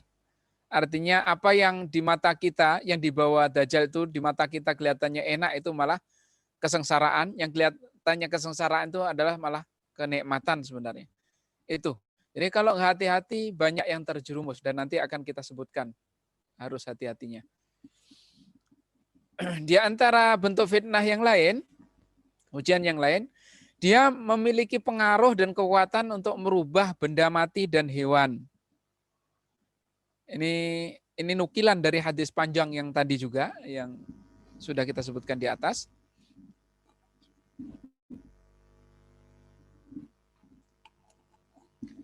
Ini para sahabat bertanya, wahai Rasulullah, seberapa cepat perjalanannya di bumi? Beliau menjawab, seperti awan yang didorong oleh angin. Ia mendatangi satu kaum, lalu mengajak mereka, dan mereka beriman kepadanya. Lalu ia memerintahkan langit, lalu turunlah hujan. Lihat, memerintahkan langit. Mungkin pertanyaannya, loh, kok bisa kuat sekali? Nah, di sini yang perlu kita pahami, semuanya tidak ada yang terjadi kecuali atas izin Allah, dan dengan itulah Allah menguji. Sebagaimana di masa Nabi Sulaiman, dengan diturunkan malaikat dengan ilmu sihir, Allah menguji. Sihirnya berlaku dan terjadi, bisa berfungsi, tetapi itu adalah ujian. Itu adalah ujian. Lalu ia memerintahkan bumi, lalu bumi menumbuhkan tanaman. Mereka beriman dan menyambut seruannya. Sehingga binatang ternak menjadi gemuk dan segar. Kantong susunya penuh dengan air susu. Dan badannya menjadi padat berisi. Ini kondisi orang yang beriman kepada Dajjal. Dapat nikmat kelihatannya. Tuh hati-hati. Maka yang tadi disebutkan di atas ada surga dan neraka. Kemudian Dajjal datang kepada kaum yang lain dan mengajak untuk mengimaninya. Tetapi mereka menolaknya. Ketika Dajjal berlalu, maka keadaan mereka sangat menyedihkan. Karena harta kekayaan mereka menjadi musnah. Ketika Dajjal lewat tanah kosong, maka Dajjal berkata kepada tanah yang kosong itu, keluarkanlah harta simpananmu. Maka harta simpanan itu mengiringi Dajjal seperti pasukan lebah yang mengiringi ratu lebah. Raja lebah atau ratu lebah. Ratunya ya begitu. Nah, itu jadi lihat bisa memerintahkan langit, kemudian memerintahkan bumi. Ini kan nampak sebagai ujian yang berat kalau enggak hati-hati, apalagi kan nampaknya tadi sebagai muslim, dai yang soleh, kemudian bisa seperti ini. Orang akhirnya naik klaimnya jadi nabi, jadi Tuhan. Kalau enggak hati-hati bisa tertipu. Ini hadis riwayat Muslim. Lanjut. Di antara fitnahnya adalah membangkitkan orang mati. Poinnya sama, tidak ada yang terjadi kecuali dengan izin Allah dan Allah mengizinkan terjadi sebagai ujian, sebagai ujian. Ini logikanya begini. Kok orang jahat kok diizinkan ya apa yang dia mau? Itu bagaimana logikanya? Logikanya begini Ibu sekalian. Orang yang belajar sihir, bukunya ada, saya boleh sebutkan beberapa buku tapi itu berbahaya, dengan bahasa Arab bukunya. Belajar sihir. Sihir itu, mungkin kalau dokter nggak tahu percaya atau enggak ya. Insya Allah percaya Bu ya, ada jin, ada setan itu. Sihir itu bisa membuat sakit, bahkan bisa membuat mati. Di dalam Al-Baqarah itu terkait ayat sihir wattaba'u matatlu syaiatinu alal mulki Sulaiman itu kan di dalamnya tersebutkan wa mahum bidarrina illa biidznillah. Mereka tidak memberikan madarat, para penyihir sihir-sihir itu tidak bisa membahayakan kecuali dengan izin Allah. Artinya apa? Kalau Allah izinkan ya terjadi madarat itu. Jadi sebuah kaidah menyatakan tidak semua yang terjadi itu betul. Nah, kadang-kadang orang begini, orang sakit datang ke orang pintar, pulang, ini kan sehat. Wah, berarti orang pintarnya benar. Kalau dia nggak benar kan nggak diizinkan oleh Allah untuk menjadi perantara kesehatan. Nah, ini yang salah. Yang perlu diteliti adalah caranya bagaimana. Bukan hasilnya. Hasil tidak menjamin caranya benar. Dalam Islam cara benar, hasil benar, tujuan benar maksudnya, itu baru dianggap benar. Baik, kembali lagi ke sini. Dia bisa membangkitkan orang mati. Dan datang seseorang yang saudara dan orang tuanya telah meninggal, lalu Dajjal berkata, andai aku hidupkan ayahmu dan aku hidupkan saudaramu, bukankah kamu akan mengakui bahwa aku Rabbmu? Orang itu berkata, iya. Maka setan-setan muncul menyerupai ayah dan saudaranya. Jadi yang bangkit kalau di sini adalah setan dan wujudnya bisa nampak. Sehingga orang yang diajak didakwai yakin. Kalau yang kisah Nabi Isa yang dibangkitkan adalah apa? Orang itu sendiri. Tapi di sini adalah setan yang menyerupai. Diizinkan oleh Allah setan bisa menyerupai orang yang sudah meninggal sehingga orang menganggap bahwa itu adalah orang yang hidup kembali. Baik.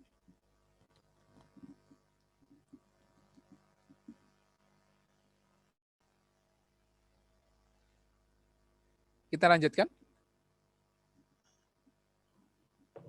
Ustaz sampai 9:30 nggak apa-apa Ustaz ya?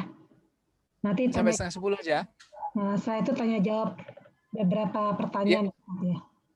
Baik. Jadi materi saya sampai 9:30 gitu ya? Iya. Iya, baik. Di antara fitnahnya yang lain, dia membunuh lalu membangkitkan atau menghidupkan. Kalau yang tadi di awal tadi Rawahu Ahmad ini juga serupa isinya, tapi bedanya kalau tadi yang sudah meninggal ini dibunuh kemudian dihidupkan. Dan di antara fitnahnya ya ia mengambil seseorang lalu membunuhnya, lalu menggergajinya dengan gergaji hingga terbelah. Lalu ia berkata, lihatlah kepada hambaku ini, aku akan membangkitkannya sekarang. Lalu ia mengklaim adanya Rob selain diriku, ini kata Dajjal. Lalu Allah Ta'ala menghidupkan orang itu. Lihat, Allah Ta'ala yang menghidupkannya. Sebagai ujian untuk orang banyak. Dan Dajjal berkata pada orang yang dibunuh tadi, siapa Robmu? Orang itu menjawab, Robku adalah Allah dan engkau adalah musuh Allah. Engkau adalah Dajjal. Jadi orang bisa tertipu dengan kondisi seperti ini. Kesannya bisa menghidupkan orang yang telah ia bunuh. Lanjut, siapa pengikutnya?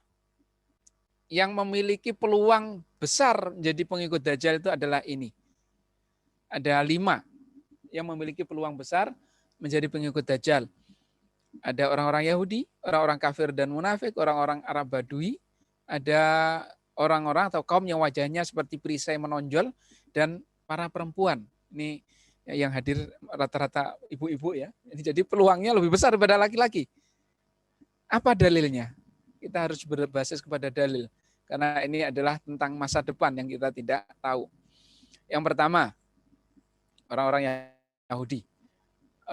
Ada 70.000 Yahudi Isfahan yang akan mengikuti Dajjal. Mereka memakai toyalisah. Ini jadi catatan, Isfahan itu kota berjarak 340 km sebelah selatan Teheran, ibu kota Iran. Kalau tadi Khurasan sebelah timur Iran sebelah timur laut, ini sebelah selatan. Yang saat ini di masa penulisan buku ini dihuni sekitar 25 sampai 30 ribu orang Yahudi. Jadi Isfahan ditinggali oleh itu, sekitar itu, dan itu bisa dicek di web tersebut. Tapi terakhir di update webnya sebelum tahun 2010 kayaknya, iranjewish.com ini. Kenapa mereka mengikuti ini? Karena mereka memiliki keyakinan bahwa Dajjal itu adalah Mesias. Dajjal itu adalah Mesias mereka atau penyelamat mereka. Itu bisa mungkin saya coba bacakan. ada beberapa tulisan di dalam kutipan diambil dari kitab Al-Kanzu Al-Marsud fi Qawaidit Talmud, bab 7, Al-Masih wa Sultanul Yahud. Ada tulisan yang bahasa Indonesianya. Tatkala Al-Masih muncul, maka bumi mengeluarkan tumbuh-tumbuhan. Ini di kitab Talmud loh ya, kitab Talmud ini. Di kitab Talmud, bukan hadis ini. Tatkala Al-Masih muncul, maka bumi mengeluarkan tumbuh-tumbuhan, pakaian dari wol, gandum yang bijinya seukuran hati sapi besar. Pada masa itu, kekuasaan akan kembali ke tangan Yahudi. Dan semua manusia akan menjadi pembantu Al-Masih dan akan tunduk kepadanya. Pada waktu itu, setiap Yahudi mempunyai 2.800 budak yang membantunya dan 310 orang asisten di bawah kekuasaannya. Namun Al-Masih tidak akan datang kecuali jika pemerintahan orang-orang jahat telah berakhir dan terwujudnya mimpi umat Yahudi dengan berdirinya negara Israel. Dan umat itu yang berkuasa di atas umat lainnya ketika Al-Masih muncul. Nah, mereka memahami Al-Masih ini Al-Masih Ad-Dajjal, sehingga mereka mendukung, sangat mendukung begitu dan mengikutinya. Mereka mengkai toyalisah. Toyalisah itu yang kayak jilbab. Kalau coba nanti lihat-lihat di Google, di YouTube atau Google terkait dengan pakaian rahibnya Yahudi yang menggunakan kayak jilbab, yang kayak jilbab kasar, itu bentuknya kayak kotak ditaruh di kepala mereka. Boleh nanti dicek-cek. Ini dari bahasa Arab toyalisah. Baik, hadis rawahu Muslim. Itu yang pertama, Yahudi. Yang kedua, orang-orang kafir dan munafik. Ini hadisnya sudah kita bacakan tadi. Akan orang-orang munafik dan kafir keluar dari Madinah yang tidak bisa dimasuki oleh Dajjal. Itu yang mengindikasikan mereka keluar ikut kepada yang di luar Madinah saat itu kekuasaan Dajjal. Gitu.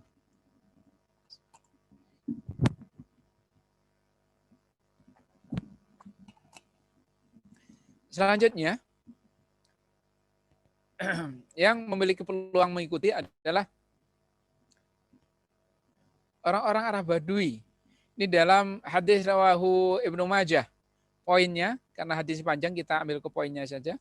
Di antara fitnahnya ya berkata kepada seorang Arab Badui, andai aku bangkitkan ayah dan ibumu, nah itu tadi kan, maka kemudian orang Arab Badui tadi kan mengikuti. Jadi memiliki peluang ada Arab Badui tersebutkan dalam nas. Arab Badui itu adalah Arab yang tinggalnya bukan di perkotaan, yang biasa nomaden. Selanjutnya adalah orang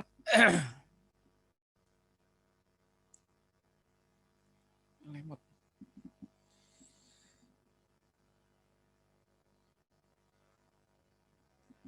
Komputernya mohon maaf agak lemot. Kaum yang wajahnya seperti perisai melengkung. Itu dalam hadis rawahu Ahmad. Poinnya langsung ini riwayat Abu Bakar radhiyallahu anhu tadi. Sesungguhnya Dajjal keluar dari bumi timur yang makan kekerasan, ia diikuti oleh kaum yang wajah mereka seperti perisai melengkung. Agak rata, bulat. Begitu bahasanya, ada beberapa ini. Terus ada beberapa kitab yang menggambarnya, mohon maaf, gambar ini kayak orang Cina, orang Mongol begitu di fotonya. Tapi saya nggak berani tampilkan, walaupun ada beberapa kitab yang menampilkan wajah mereka. Tapi khawatir salah. Tapi gambar seperti perisai melengkung itulah yang disampaikan. Wallahu a'lam. Yang memiliki peluang besar mengikuti juga para wanita dan perempuan. Ini dari jalur sahabat Ibnu Umar radhiyallahu anhu, beliau sallallahu alaihi wasallam bersabda, Dajjal akan turun di tanah gersang di Markonah. Markonah ini nama tempat.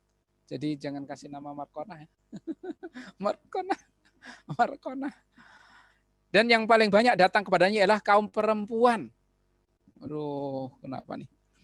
Bahkan sampai ada seorang pria yang pulang ke istrinya, ibunya, anak perempuan, saudarinya, bibinya, lalu mengikat mereka karena khawatir mereka akan datang menemui Dajjal. Hadis rawahu Imam Ahmad, derajat hadisnya hasan li ghairihi. Hasan li ghairihi dengan sedikit catatan. Hasan li ghairihi itu aslinya dhaif, tapi dikuatkan oleh hadis-hadis lain sehingga derajatnya naik kepada hasan. Kalau hadis hasan berarti bisa menjadi acuan. Baik. Ini yang memiliki peluang untuk mengikuti, peluangnya besar tadi Yahudi, orang-orang kafir munafik, orang Arab Badui, orang kaum yang wajahnya seperti perisai melengkung, dan perempuan. Kita sebutkan memiliki peluang, ini tidak artinya tidak bisa disebutkan bahwa semua perempuan pasti mengikuti, gitu tidak, atau semua orang yang wajahnya seperti perisai melengkung pasti mengikuti, itu tidak seperti itu. Baik. Kecuali yang kafir dan munafik tadi tidak ada pilihan tentunya. Durasi keberadaan Dajjal di bumi berapa lama? 40 hari. Dalam riwayat Muslim, dalam hadis yang panjang tadi, yang sempat kita nukil-nukil saja, kami bertanya, wahai Rasulullah, berapa lama ia berada di bumi? Beliau menjawab 40 hari. Ya, 40 hari, ini jelas, tegas. Rawahu Muslim. Tapi tadi 40 hari itu harinya ada yang hari pertama enggak disebutkan pertama, ada yang sehari itu seperti tahun, ada sehari seperti sebulan, sehari seperti sepekan, lalu hari-hari lain seperti hari biasa.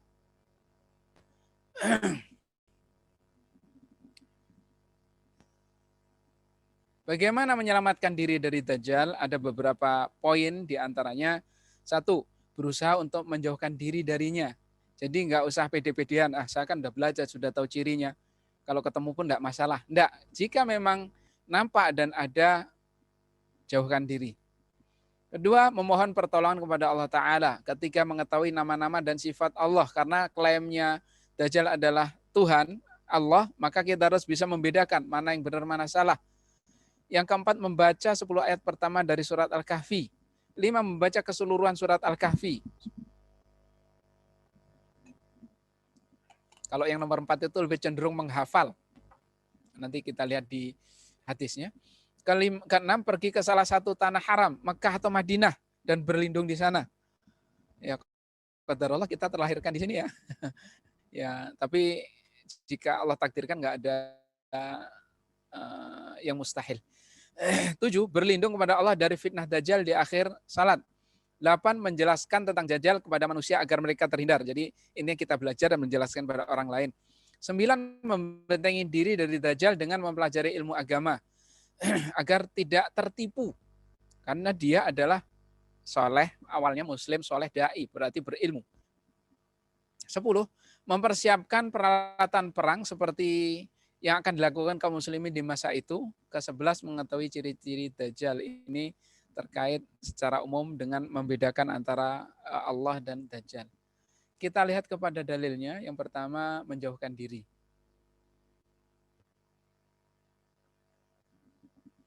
Hadisnya ini dari Ummu Syarik radhiyallahu anha.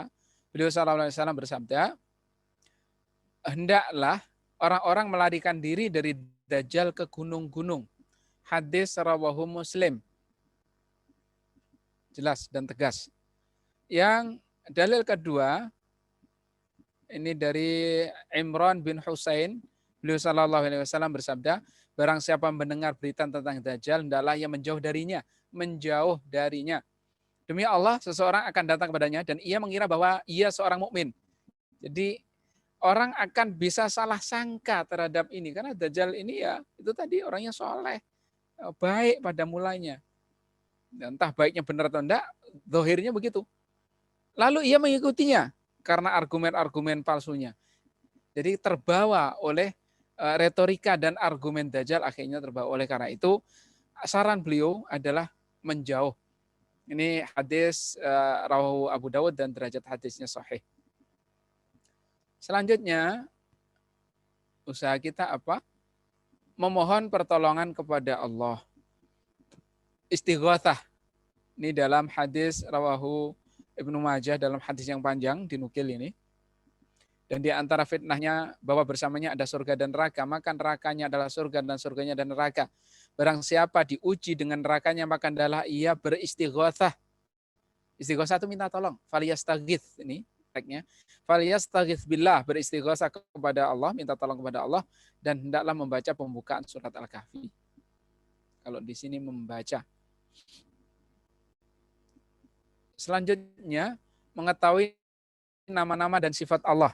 Laisa kamitslihi syai'un wa huwas samiul basir. Asy-Syura ayat 11. Jadi tidak ada yang menyerupainya. dan tidak mungkin kita melihatnya di dunia, itu yang sangat pasti.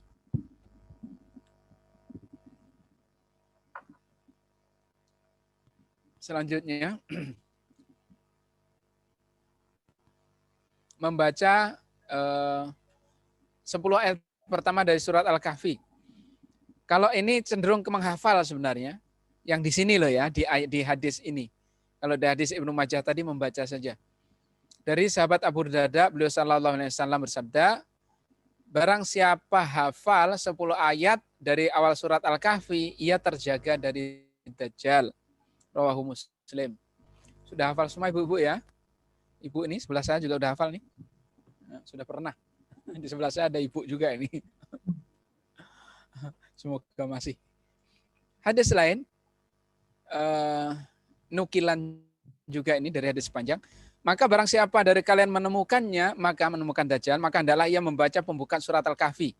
Kalau ini membaca, yang atas menghafal, yang ini membaca. Jadi minimal bisalah kalau membaca insya Allah. Dan ini udah masuk hari Jumat ini. Boleh kahfian istilahnya. Lanjut. Membaca seluruh surat Al-Kahfi. Ini poinnya dari Abu Sa'id Al-Khudri, beliau sallallahu alaihi wasallam, ungkapan Abu Sa'id Al-Khudri. Ini jadi ungkapan beliau. Barang siapa membaca surat Al-Kahfi sebagaimana diturunkan, kemudian keluar menuju Dajjal, maka Dajjal tidak bisa menguasainya. Hadis ini rawahu Hakim, memenuhi syarat sahih. Lanjut, caranya pergi ke salah satu tanah haram, Makkah dan Madinah. Ini sudah kita baca 2 kali, ini yang ketiganya, bahwa Dajjal tidak bisa masuk ke Makkah dan Madinah. Selanjutnya, berlindung kepada Allah dari fitnah Dajjal di akhir salat. Dari sahabat Abu Hurairah radhiyallahu anhu, beliau sallallahu alaihi wasallam bersabda, jikalau salah seorang dari kalian membaca tasyahud, hendaklah ia berlindung kepada Allah dari 4 hal dan membaca, ya Allah, sesungguhnya aku berlindung kepadamu dari azab jahanam dan dari azab kubur dan dari fitnah kehidupan dan kematian dan dari keburukan fitnah Masihid Dajjal. Ini lazim dan sering dibaca insya Allah. Terus ini menjelaskan, cuman sanadnya ini kurang kuat, menjelaskan tentang Dajjal kepada manusia agar terhindar. Ini tadi manusia melupakan tadi loh ya, peristiwa sebelumnya. Ini tinggal dikit kita selesaikan aja. Tinggal dikit. Membentengi diri Dajjal dengan mempelajari ilmu agama. Ini kisah di sini ini terkait seorang pemuda yang dipaksa oleh Dajjal untuk iman kepadanya, disiksa, digergaji segala macam, tetapi karena dia paham ilmu agama soal tauhid, soal sifat-sifat Allah, dia tetap kekeh sampai meninggal pun. Bahkan di ujung akhirnya Rasulullah SAW menyebutkan, hadza a'dhamun nasi syahadatan inda rabbil alamin. Orang ini yang dibunuh dan terbunuh ketika menghadapi Dajjal dan dipaksa tapi dia menolak untuk iman, kesyahidan yang paling agung di antara manusia di sisi Allah. Hadis rawahu Muslim. Lanjut. Ayo dong. Ini mohon maaf, komputernya memang lemot. Mempersiapkan peralatan perang. Ini di hadis rawahu Muslim. Di poin yang alinea kedua, ini poinnya saja saya ambil. Di saat mereka menyiapkan untuk perang, siap untuk perang ya bahasanya, mereka merapikan barisan dan ketika salat telah diiqamatkan, Isa bin Maryam turun mengimami mereka. Hadis rawahu Muslim. Siap dan itu akan terjadi. Ya, dengan menyiapkan diri harapannya adalah kita selalu dalam kondisi paham. Yang ke-11 mengetahui ciri-ciri Dajjal dan hampir semua hadis-hadis yang menerangkan tentang ciri arahnya adalah agar kita tahu dan menghindarkan. 57, ini 57, 59 habis. Binasanya Dajjal, kapan? Di mana? Di negeri Syam. Di negeri Syam. Masih Dajjal datang dari timur menuju Madinah hingga sampai atau tiba di belakang Uhud. Para malaikat mengusirnya ke arah Syam dan di sana ia binasa. Pelakunya Nabi Isa yang mengalahkannya. Ibnu Maryam atau Isa alaihissalam membunuh Masih Dajjal di pintu Ludda. Ludda itu nama kampung di Baitul Maqdis, Palestina. Dan sekarang di Ludda itu dijadikan basis militernya Yahudi. Ada basis militer di sana. Mana catatan saya ya? Jadi ada, nanti bisa dicari-cari terkait itu.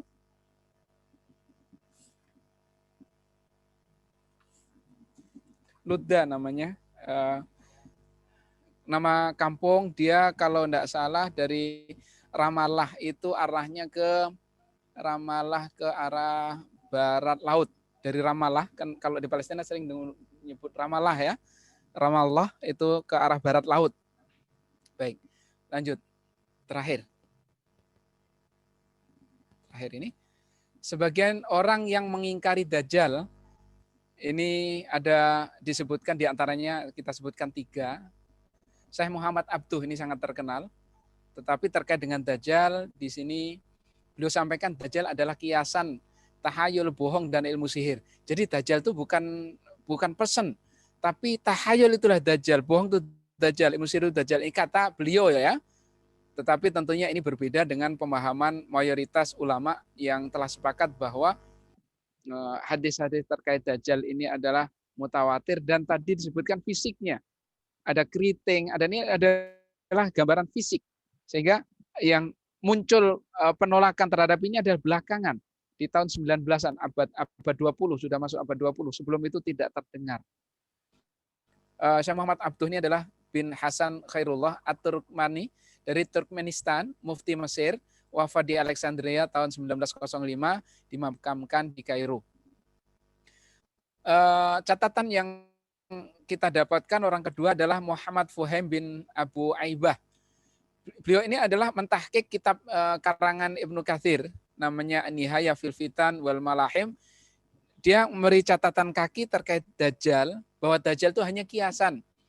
Kiasan akan tersebarnya kerusakan dan kejahatan di dunia. Jadi ketika banyak rusak, itulah Dajjal. Sehingga sudah dekat kiamat. Itu bahasa beliau. Yang ketiga ada Muhammad Rashid Ridho. Dia nyatakan Dajjal itu akan muncul, tapi ia tidak membawa fitnah, tidak membawa surga maupun neraka. Jadi yang hadis-hadis tadi ditolaknya.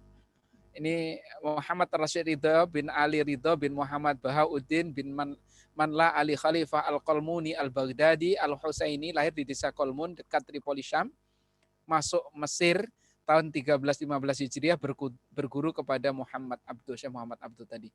Ini di antara orang-orang yang menolak Dajjal itu dengan cara ditakwili tadi. Ditakwili. Baik.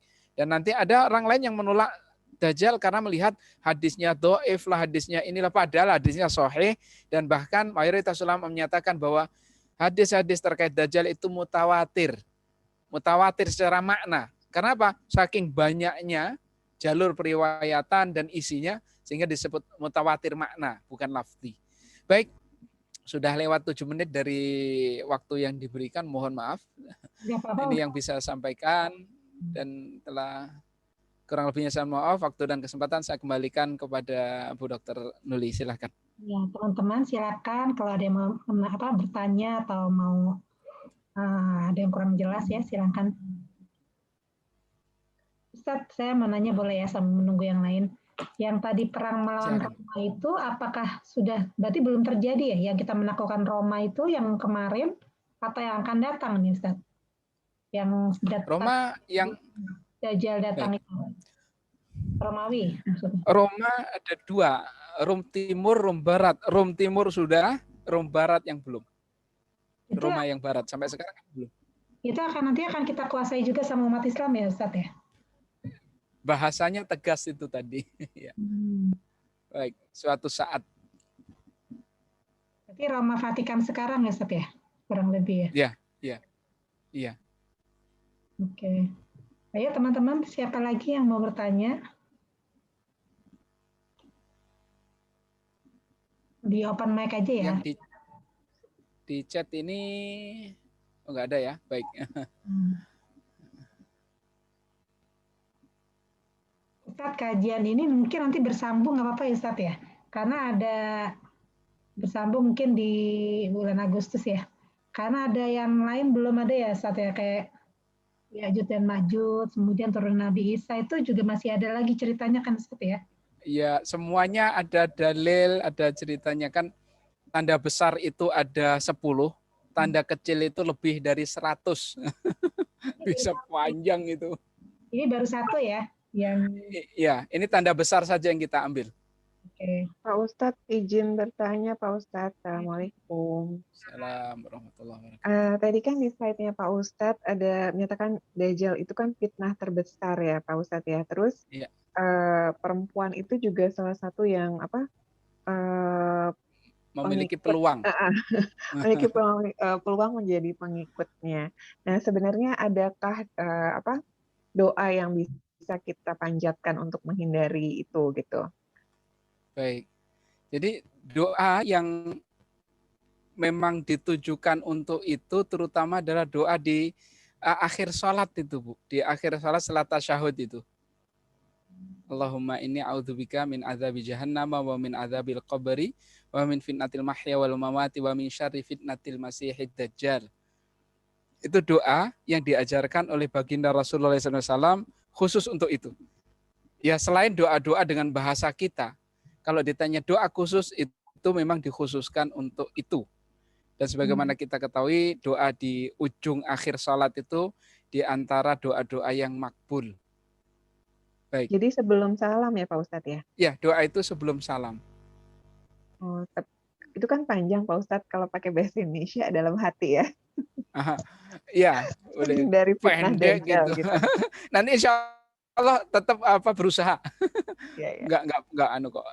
Ya, sebelum kalau memang belum bisa dalam hati dengan tadi kan isinya berlindung kepada Allah Ta'ala dari azab jahanam, dari azab kubur, dari cobaan ujian kehidupan dan kematian, dunia dan akhirat maksudnya. Yang keempat, berlindung dari ujian cobaan fitnah dajjal. Gitu. 4 itu. Iya. Ya, terima kasih Pak Ustadz. Baik.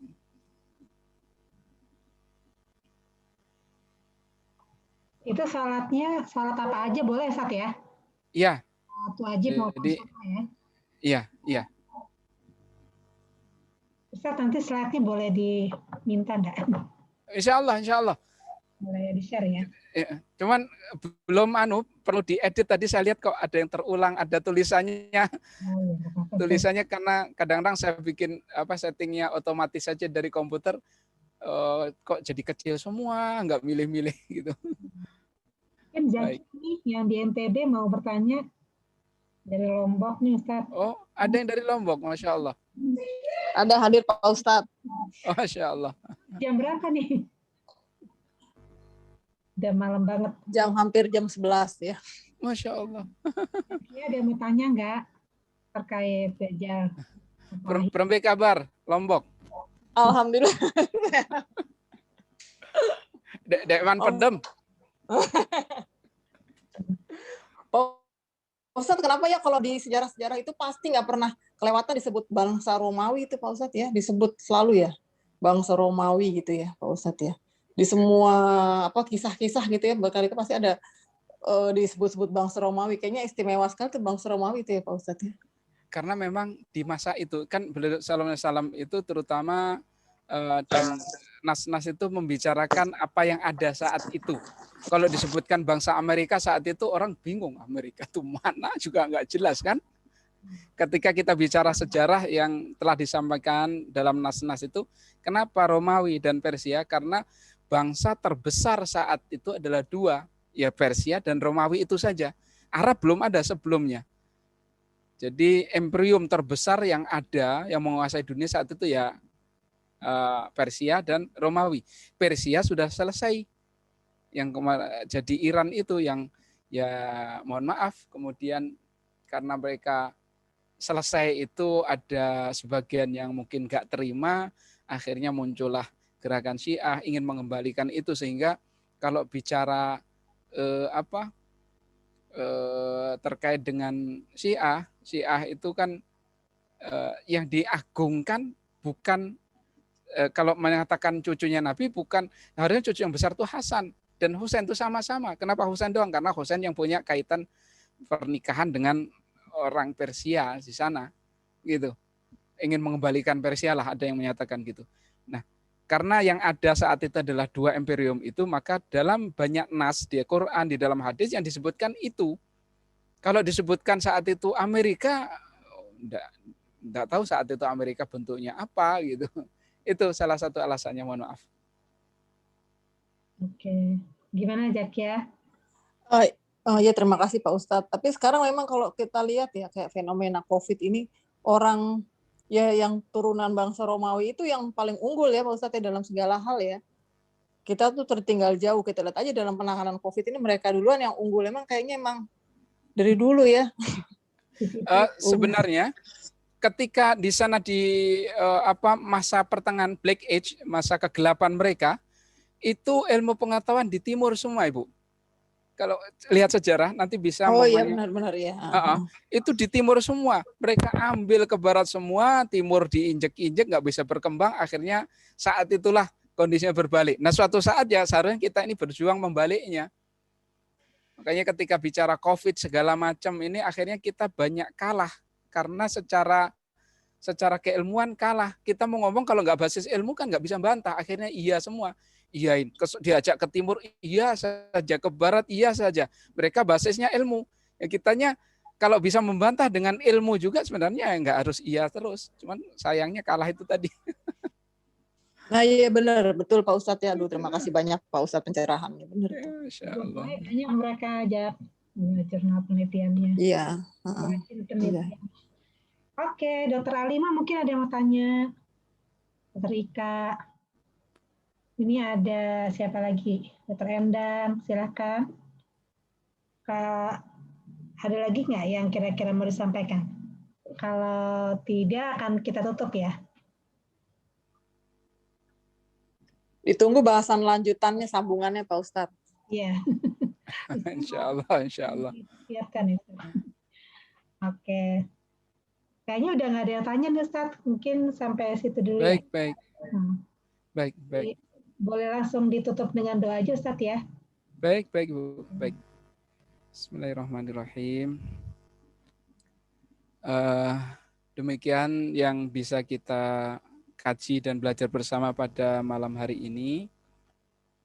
Berharap semoga Allah jadikan apa yang kita pelajari malam ini bermanfaat. Berharap semoga Allah menjadikan semua ilmu yang telah kita pelajari bermanfaat. Juga berharap semoga Allah ridhoi dan terima talabul ilmi kita pada malam hari ini sebagai amal soleh yang ikhlas lillahi ta'ala, yang bisa memberikan manfaat baik untuk kita dan orang lain, dan bisa menjadi wasilah kita bertawasul kepada Allah Ta'ala dengan amal soleh ini untuk kebaikan kita, kebaikan muslimin, dan kebaikan seluruh manusia. Semoga Allah angkat ujian bencana COVID ini dari negeri muslim khususnya dan seluruh negeri di bumi ini secara umumnya. Dan mari kita berdoa. Bismillahirrahmanirrahim. Astaghfirullahaladzim, astaghfirullahaladzim. Allahumma salli ala nabiyyina Muhammadin sayyidil awwalin, wa salli ala nabiyyina Muhammadin sayyidil akhirin. Wa barik wa sallim radhiyallahu ta'ala an kulli sahabati Rasulillah ajma'in. Bismillahirrahmanirrahim. Alhamdulillahi rabbil alamin, hamdan katsiran tayyiban mubarakan fihi kama yuhibbu rabbuna wa yarda. Alhamdulillahi rabbil alamin, hamdan yuafi ni'amahu yukafi mazidah. Ya Rabbana lakal hamdu wa lakal mulku kama yanbaghi li jalali wajhikal karimi wa azimi sultanik. Allahumma inna nas'aluka bi anna nashhadu annaka antallah alladzi la ilaha illa antal ahadus samad alladzi lam yalid wa lam yulad wa lam yakul lahu kufuwan ahad. Allahumma a'inna ala dzikrika wa syukrika wa husni ibadatik. Allahumma inna na'udzubika min adzabi jahannam wa min adzabil qabri wa min fitnatil mahya wal mamati wa min syarri fitnatil masiihid dajjal. Allahumma inna nas'aluka salamatan fid dini wa afiatan fil jasad wa ziyadatan fil ilmi wa barakatan fil rizqi wa taubatan qabla al maut wa rahmatan indal maut wa maghfiratan ba'dal maut. Allahumma hawwin alaina fi sakaratil maut wan najata minan nari wal afa indal hisab. Allahumma adfa' warfa' 'anna al-bala' wal baba' wal bakhsha wal fitan ma dhahara minha wa ma batan. Wa qafid hadha ya Allah ya rabbal alamin min baladina hadha khassahu min biladil muslimina 'amatan ya rabbal alamin. Allahumma shfi mardana, Allahumma shfi mardana, Allahumma shfi mardana, wa'afi mubtalana, wa'afi mubtalana, wa'afi mubtalana, warham mautana, warham mautana, warham mautana, wansurna ala man zalamana, wansurna ala man zalamana. Rabbana la tuzigh qulubana ba'da idh hadaytana wa hab lana min ladunka rahmatan innaka antal wahhab. Rabbana atina fid dunya hasanah wa fil akhirati hasanah wa qina adzabannar. Wassallallahu ala nabiyyina Muhammad wa ala alihi wa sahbihi wa sallim. Wa subhana rabbika rabbil izzati amma yasifun. Wassalamun alal mursalin walhamdulillahi rabbil alamin. Baik, terima kasih Ustadz atas penjelasannya. Terima kasih teman-teman semua, para ibu-ibu yang selalu semangat ya dalam menuntut ilmu. Kita tutup dengan Alhamdulillah rabbil alamin. Alhamdulillahirabbil alamin. Rabbana bihamdika asyhadu an la ilaha illa anta astaghfiruka wa atubu ilaik. Terima kasih semuanya. Assalamualaikum. Terima kasih Pak Ustadz. Terima kasih Sama-sama. Nuli. Terima kasih Pamit juga. teman-teman.